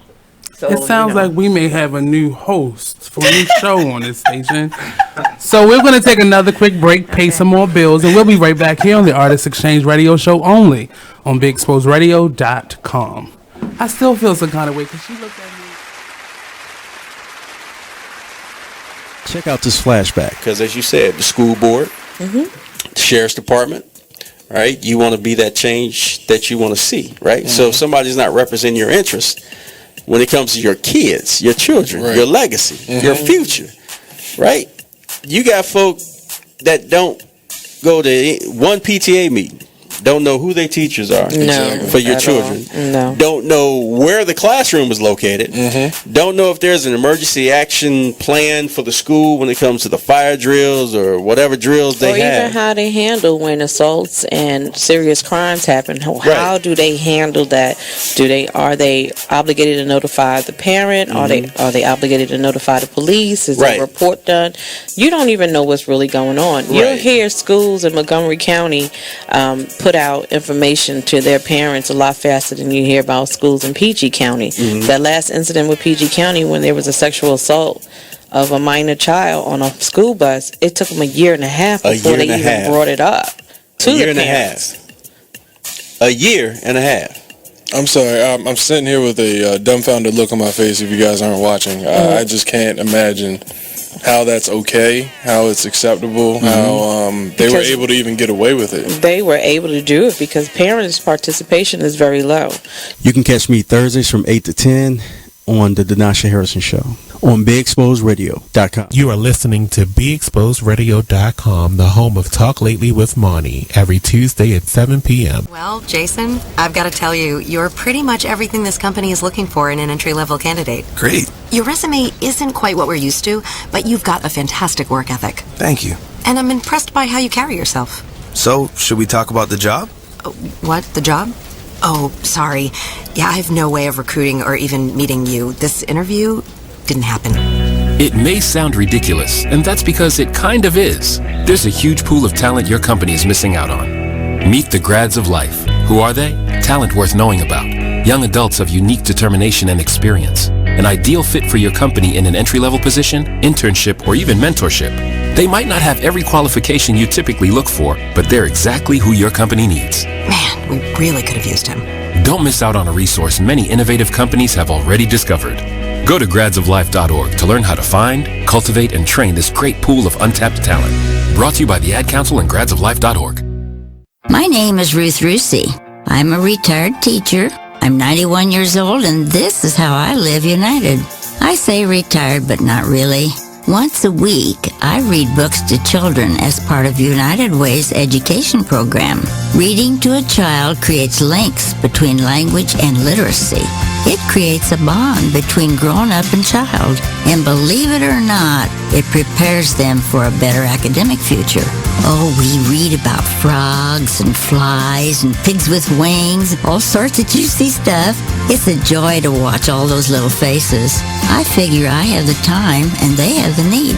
And I've always believed that if we're not here to help each other, then what are we here for really? My name is Ruth Rusey.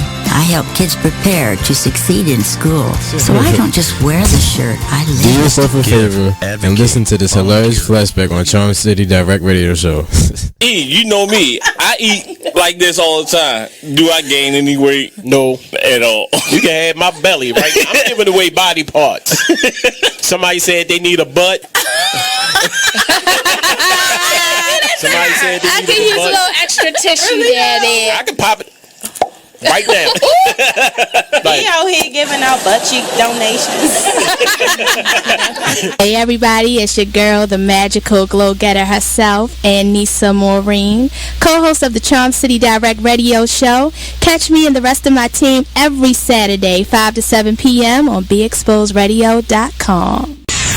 we're rewarding you for something you already do, listening to us. It's Radio Loyalty, and it's an easy way for you to get free stuff. All you do is sign up. Go ahead and click the banner now. You'll earn points as you listen. Points you can trade in for great products and services in the Radio Loyalty store. You can earn even more points when you share your favorite station with friends on Facebook and Twitter. Radio Loyalty. It's free to sign up, so click the banner to join now. Hi, I'm LeVar Burton, and I'm proud to be a book person. How do I choose a book? Sometimes it's the cover, sometimes it's the title. I guess I'm pretty visual. If a book's really impressing me and the writing is really good, I will peek and see what the last paragraph is, because the endings of books should rock you. I am a book person, and if you're a book person too, read to a child and spark a lifetime of ambition. Join me at bookpeopleunite.org, because reading is fundamental. A public service announcement brought to you by Reading is Fundamental, Library of Congress, and the Ad Council. Business owners, need more customers? Offer fantasy sports contests and generate more sales. Restaurants, bars, hotels, auto dealerships, real estate offices. Whatever your business, fantasy sports contests can help you increase your sales and bring you more loyal customers. Visit fanify.com or call 888-55-SPORT. Our software lets you customize contests fast and easy for your brand. That's right. Visit fanify.com or call 888-55-SPORT. That's 888-55-SPORT or visit fanify.com. If you missed last week's show of Weird Radio on BeExposedRadio.com, check out this flashback. Because he's a family man. Yeah, because we got somebody who wants to eat every day. Absolutely. More gotta than feed once. the kid, man. Every day, more than one time. Gotta keep the kid fed. More than one time. He needs to be fed at least twice. But I'm joined He gets by a Big little Mama cranky Amma. if you don't. Have you met me? Yeah, he has no filter. So it's like it is really funny when I posted this the other day that I did not ever want to know this much about myself. You are listening to BeExposedRadio.com.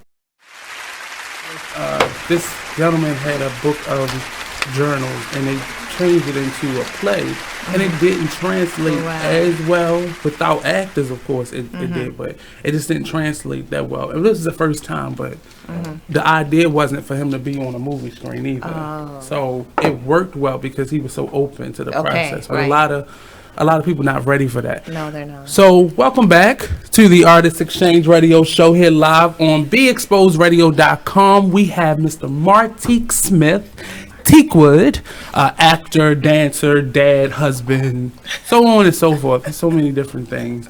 And then we have Miss Cherrie Woods. She's an author, a poet, a publicist, workshop facilitator. I would say a developmental guru. You're the full package because you really have given us life coach. Just add it on there because you really have.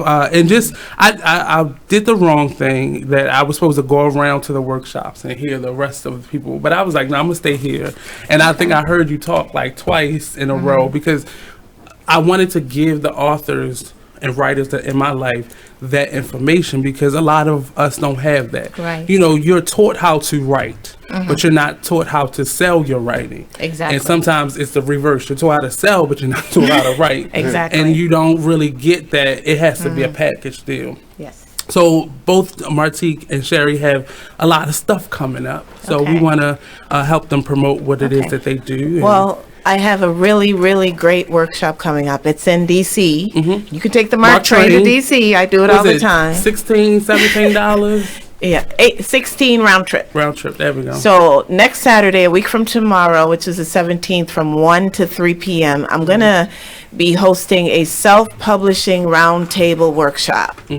And authors can come and ask any question that you have about your book, self-published book, or whether you should self-publish or try to get a traditional publisher. And joining me at this roundtable will be publisher editor Austin S. Camacho, who has been in the industry for a long time. I know he has at least 6 detective books about Hannibal the detective, who's based in D.C. So he's going to be joining me. He's, again, publisher, editor, and also an author of romantic suspense, Dee Lawrence. She's also going to be joining me. So we've got me with the PR consulting. We've got a publisher, editor, and we have an author. And we're supposed to have also a graphic designer. And we're all going to sit at the head of the table. And anyone who attends this workshop Come with all of your questions. Bring your books if you have it. I'll do a free 5-minute assessment of your book cover. It's at the Writers Center, the Capitol Hill location at 922 Pennsylvania Avenue Southeast. You have to pre-register at writer.org, and it's only $50, and that's a real deal. You can come there next Saturday from 1 to 3 and ask us all the questions you've ever had. Authors, you've got to know what you're getting into, and we have the answers. So you don't waste your money and your time and your products. I'm gonna post that. So she's gonna send me that link. Cherrie's gonna send me that link, and I'm gonna definitely put it in the Artist Exchange group page. So people, because there's a lot of writers who want to be writers, they just don't know where to go. Exactly. And we are in the age of Google and the internet where we just try to find resources. Right. But sometimes you have to invest in the things that you want and really find quality information. Have you ever thought of doing a web series? Yes, or and probably in September in the fall, I'm going to start a webinar because a lot of people have been asking me, can you do a webinar in case we can't get out to your workshops? So definitely in the fall, hopefully September, I'm going to start a webinar series. And also, summer's kind of that time for preparation, so I am accepting 3 to 4 new clients. If you're on the author side and if you're at that point where your manuscript is done or almost done, this is a good time to start talking to me about how you can move forward. If you're not ready to start a full-fledged PR campaign, I've got a little promotion called Pick My Brain session. And again, you can book me for an hour on the phone or in person or Skype or Google Plus, and just pick my brain, ask me any question, PR question you have, and that's like at a $50 an hour rate. So you can, that's a really good place to start. If you're ready for a campaign and you've got that manuscript ready, we can do a free consultation by phone, and then we can talk about pricing. I can customize something for you. And again, I don't only work with authors, I work with artists, visual artists, performing artists, small businesses, organizations, if you have a project you're working on. So I've got some spaces, don't often have it.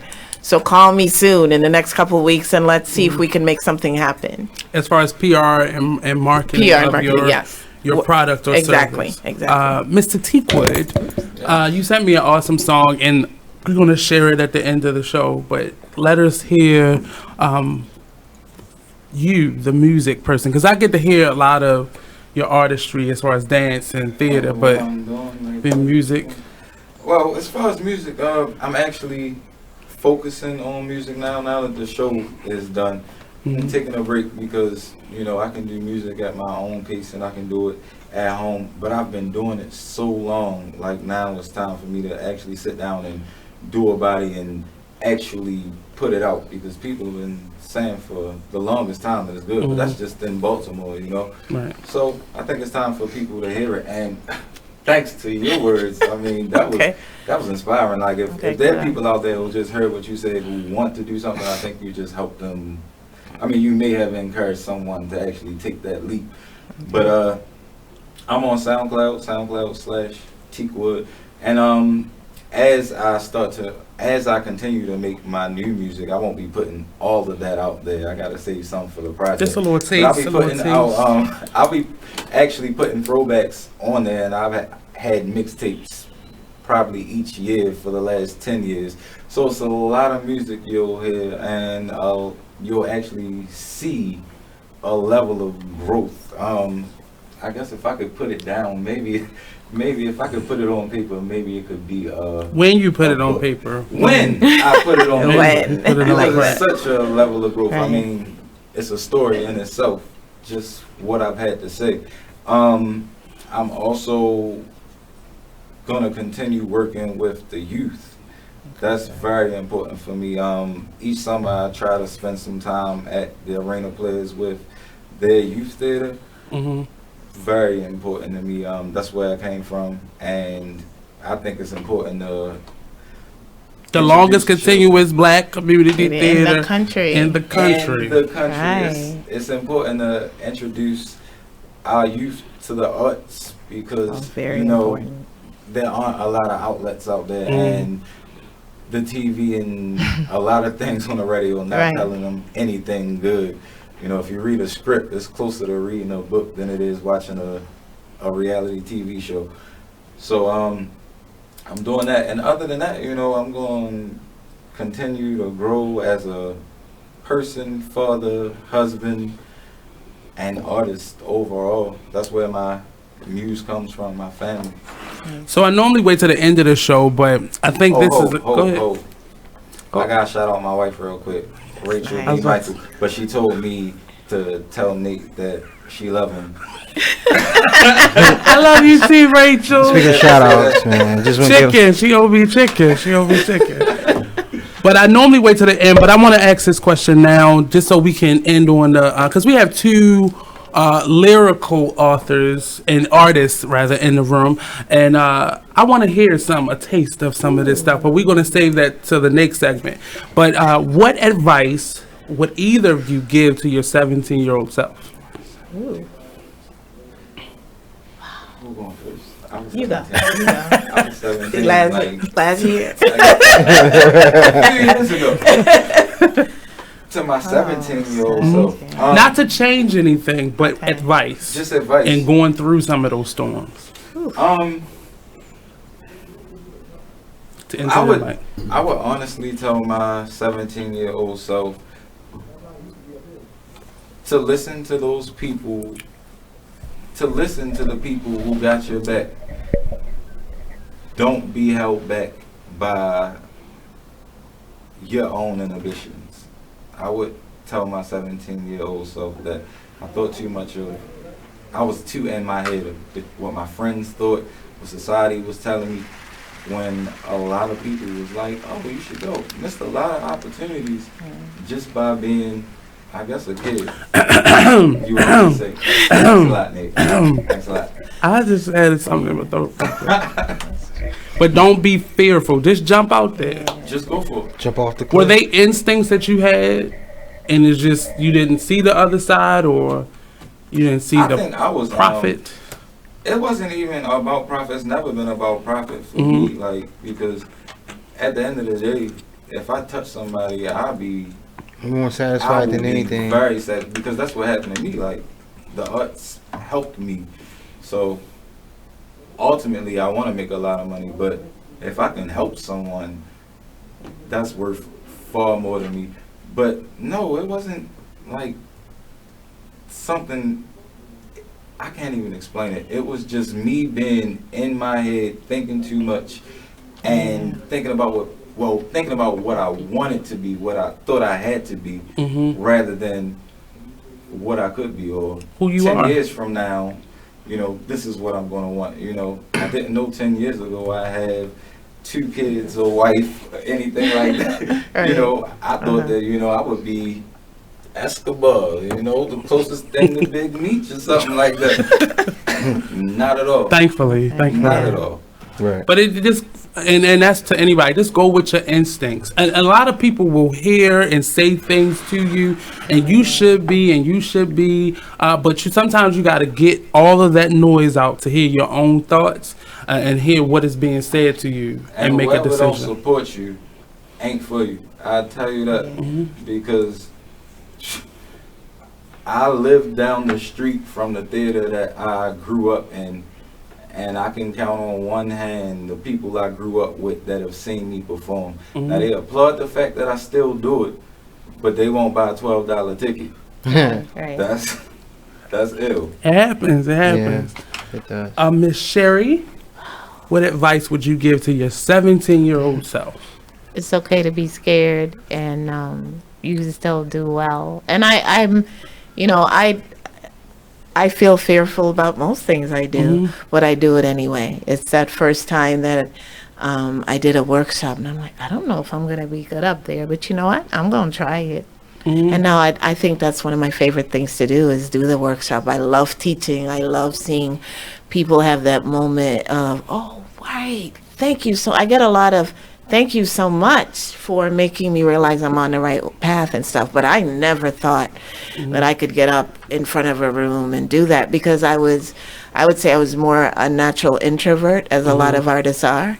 But especially writers. I don't need the world to do this. But then I realized if I have something to say, then that extroverted side of me comes out. She wrote Scandal and what's her name? Shonda Rhimes. She said that. Yes, she said, I read her book. And she said, the only job in Hollywood or anywhere in the world that you don't have to be hired to do, like you can just be a writer.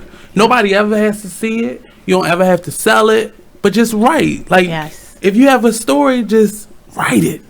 And I think people think that fear is a bad thing. Yeah, and that's fear is a feeling. It's a feeling like depression, like happiness, like joy. It's a feeling. You have to feel it. And most times because I think most times we associate fear with not being prepared. Right. And when you're not prepared, of course you got those. Right. Because I used to get this air bubble thing on stage all the time. Right. And I was like, I think I know my lines. And I would let it get to, and I start doing this burping thing.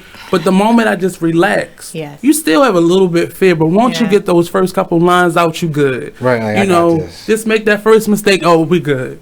Right. But don't associate fear with not going forward. And fear is normal. Right. And don't let fear draw you back from what you've been trying to do. Because a lot of people get fear and they get scared and like. Because people fear, like a lot of times. Too, the people watching you understand that that's a big thing to be up on a stage, and they're very forgiving usually. You're like, oh, okay, I'm a little nervous. Like put it into your, you know, if it's doable. Say, oh my gosh, wow, I haven't done a workshop for this many people, so okay, so I might make a few mistakes, but it's okay. Just let me know. And humor is always be humorous about your faults. Right. Because most other people have them. Right, and it makes you normal. Right. When you Normalize try to, yourself. you just fell over your own foot and got up like nothing happened. I laugh at my own faults. But people want to be relatable, and people want to relate to the people that they're listening to. Exactly. And if I feel like a wall is up, I'm not going to come back. I'm not going to tell anybody about this, and if I do, it's not going to be the good stuff. It's going to be necessarily the bad things. But I like both of your answers, and I get a variations of answers. But when it's coming from a place of not being afraid anymore, and being vulnerable, and not being afraid to be vulnerable, and having that those confidence. are the best. Those are the best answers. Because once fear steps aside, you have confidence. And it's okay to be scared. I tell my clients, please, I get scared, and I've done TV and radio. I'm like, did I really just say that? And it makes it actually funny. I mean, if I make a mistake, okay, let me try this again. I know I just said something that sounded weird. Let me do it again. And you work it into your, you know, and I tell my clients too, when you're on television, I'm like, I'm just going to be myself. Actually, no, you're not going to be yourself. So when you're on TV, think of it as a performance. Or when you're on radio, so double everything. So if you normally say, you know, I'm Cherrie Woods and I wrote, where do I start? Like elevate it. Right. So if you put yourself in a performance mode, then it's not just you, and it changes your delivery. And then you're in a group and you feel like a safe space. I was just on stage and I heard myself jumbling up the words. And I said, that is not a word. And then that turned into a whole sentence of just mush. But I said, just say it loud. And I was laughing in my head, but I was like, that was wrong. But you just keep moving. Yes, keep and it don't moving. let things, shake you to the point where you don't want to proceed. Don't Because stop. that was me. I remember in elementary school, I would just stop and walk off the stage. I was like, I can't. Forgot. I did that as an adult once, but I had to. You just. I've never done it, but I felt that. I did it. I'm gonna say it. I did it. But you just don't know what to do. You don't know what to say. But just get to that point. But I like that about being an artist, that you can just. Okay, this mistake, I can turn this into something else. Exactly it. Like the worst thing that can happen, like out of fear, like when you have that fear, like me now, I understand that the worst thing that can happen is I fail, but if I'm still here, then it's just a lesson learned. Like our mistakes and our failures are our stepping stones to our success. Right. And a lot of people really don't realize that, but once they can put that into perspective, knowing that, like, you can go so much further in life. Like, a lot of people let it stop them. You gotta embrace it. Like, embrace your failures and embrace your mistakes. mistakes. Oh my gosh, I messed up. I can't believe it. But some people let that one failure stop them. Right, and you can't let that stop you. Did you get the information that you're giving out now? Did you get that information, or was it you had to find that and stumble along the way? I decided, I guess I have a thing. If I'm going to do anything, I'm going to learn every single thing about it. Right. So I'm a reader, though. I've been reading since I was 4 years old. So I love to read. And then I thought, well, if I'm going to, everyone kept saying, write a book, teach a workshop on PR for books. And, you know, it's funny, I never really thought about PR for books because I'm more visual art and some performing artists more on the art side. And I was like, if I'm going to go up there and talk about books, I'm going to learn every single thing about books. So I went to a lot of free stuff, the library. Right. I got the Bible book they call for authors. What is that author? He just died. I'm having a complete blank moment. But there's a gentleman who's written a book on self-publishing. He is the Bible, and I read his book thoroughly. And I followed his style in terms of how he laid out the back, because he's the guru.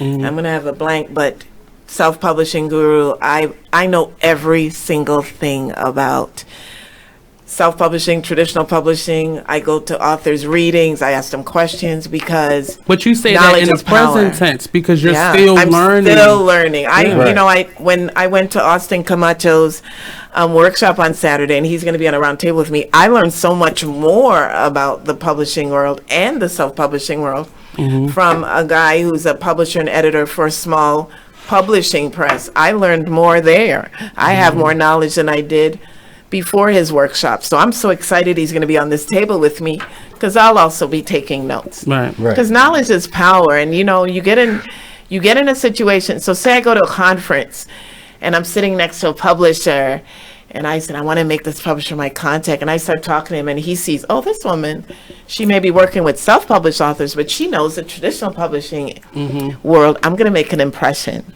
Right. When you go to speak to, and I always say to everyone, the reason why people remember me is because if I'm going to speak to a musician, I'm going to think about all the things I know about music, and I make it about them. I met a host at SiriusXM, and how I ended up getting on SiriusXM because I had researched her, and I knew she was from Kansas, and I knew she had been a sports journalist. So a friend of mine works at Sirius. We went in, and I wanted to be on this show, and he stopped in, and I saw those, and I go, oh my God, you're from Arkansas, right? Or from Kansas, and you used to do sport, and that's it. She talked for the next 20 minutes. By the end of the next 20 minutes, she said, you're an author? I got booked on the show.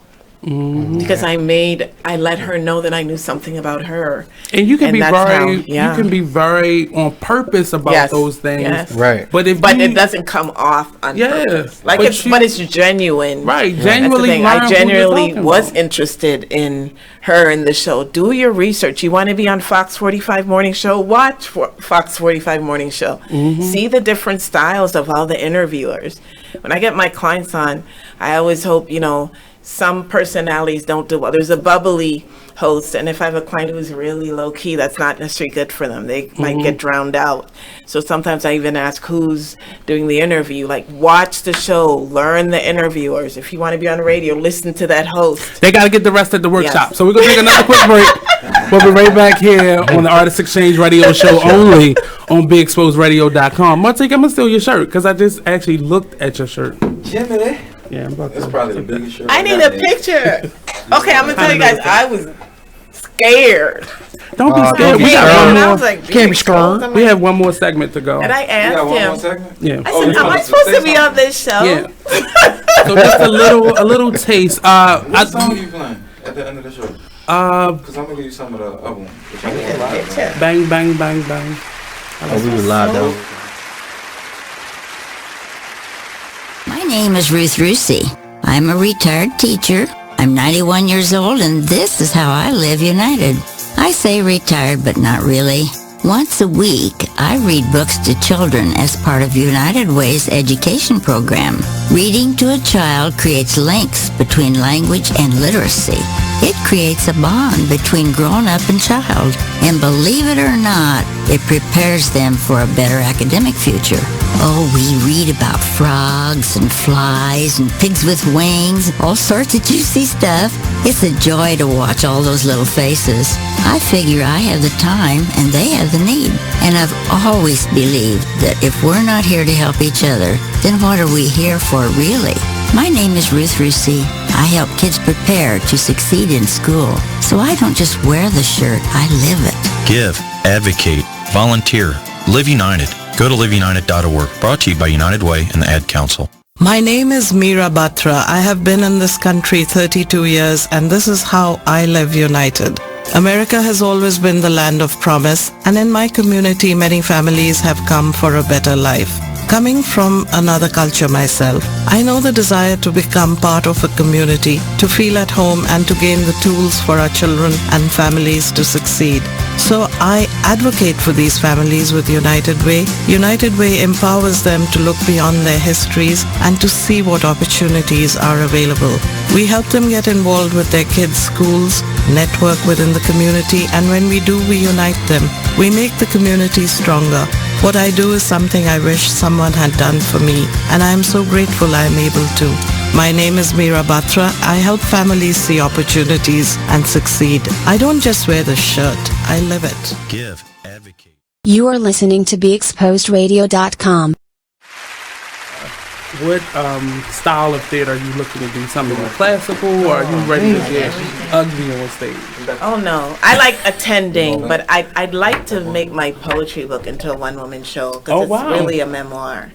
And so that would be cool. But I just love going to theater and supporting local theater. Start with Arena Players. Center Stage and Hippodrome, they do really good work, but you want to get to know the people of this community. I also like Everyman. Okay, Everyman. Spotlighters is right down St. Paul Street. I live in Mount Vernon. Yeah, so that's right there on St. Paul. I've never been to Spotlighters. St. Paul, it's like in the basement. Yeah, so I haven't been to Spotlighters. They do more musicals. Oh, do they? Right, they do a lot. I just stage managed the Wiz there. So they, I have to follow you. Do you have your own Facebook? Yeah, so I'm Nate VashtiBlue on Facebook. I think we're friends on Facebook. You've been talking to Gregory. He does a lot of the booking. I'm following everyone. Good. But let's talk, because I've directed quite a few pieces as well. So I can formulate some things for you. I'm strictly into film. I love film. Everything about TV. Yes, I've done TV shows: Wire, House of Cards, ID Discovery, Who the Bleep That I Married, Nightmares Next Door, a movie called Waging War, another movie. So you're in. You're kind of in already. Okay. Doing for about like I think we like 17 theater years. more. I can't do. I'm a theater man. I like the risk of it. I love film. I love the risk of theater, like right then, right now. Yeah. Now or never. You break your legs, Is you this gotta a good keep time moving. for black theater? artists? Move a little closer. So we're about to go back on. If you pick a poem, and you can put on that one.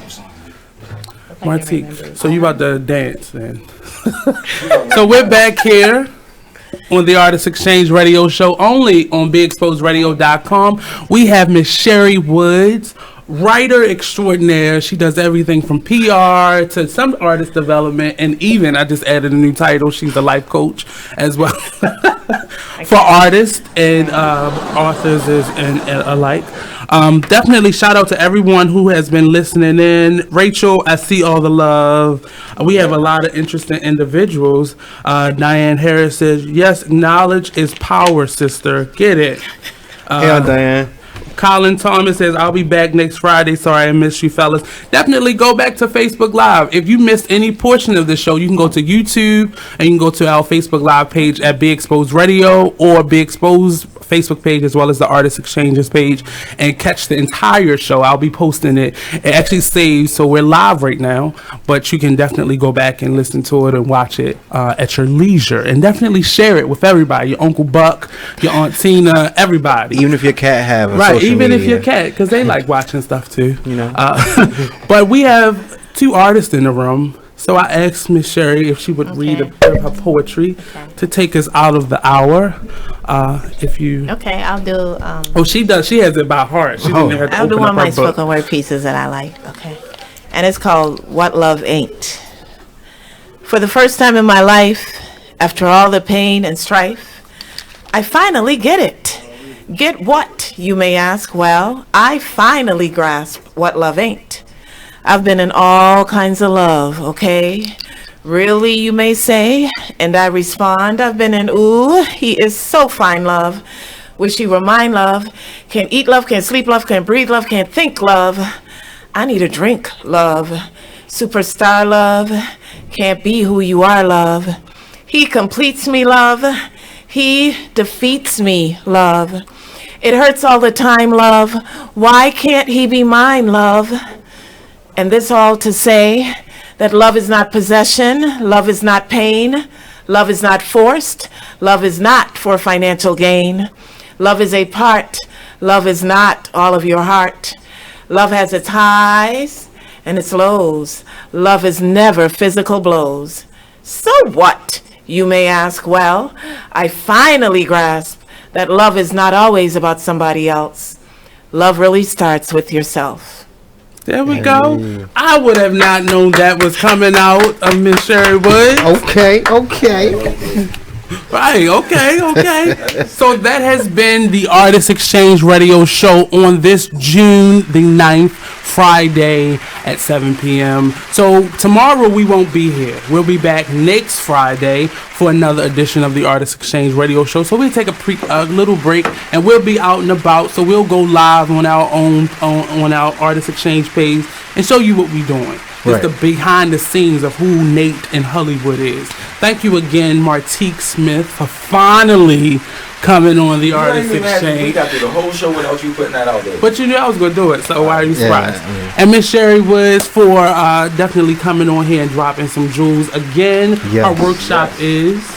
Next Saturday the 17th at the Writer Center in D.C. Register at writer.org, and it's only $50. There we go. Get that investment. Is the workshop 16 plus or? Sorry? The workshop, is it 16 plus? When you say 16, the address. No, I mean the ages. Oh yeah, 16 plus. Yeah. Yeah. Everyone, anyone in that age group is fine. Okay. Yeah. Mr. Martique will be sharing his music right after the show. Bang, bang. I'm sorry, it just stuck in my head. It's real catchy. Bang, bang. But we'll be back next Friday, like I said. So don't go anywhere. We have It Is What It Is radio show about to follow up live on air with Tyree and his awesome posse. Shout out real quick. I have a couple congratulations. My niece Damonn, she graduated from the 8th grade. She's grown up. She's like 5'9" and going to the 9th grade. So watch out, gentlemen, because I'm watching. Titus James. He's an actor. He just graduated from Towson University. If you have any shout outs, go to the Artist Exchange page. I'm going to start a thread. Shout your people out. Put their pictures, where they graduated from, so on and so forth. Awesome. Shout out and thank you to Illy Logic and J. Andre L. Sorry, J. Andre L. We're going to get you back on next week, so I'm going to shout out you and get your information. Again, the Artist Exchange Radio Show only on BeExposedRadio.com.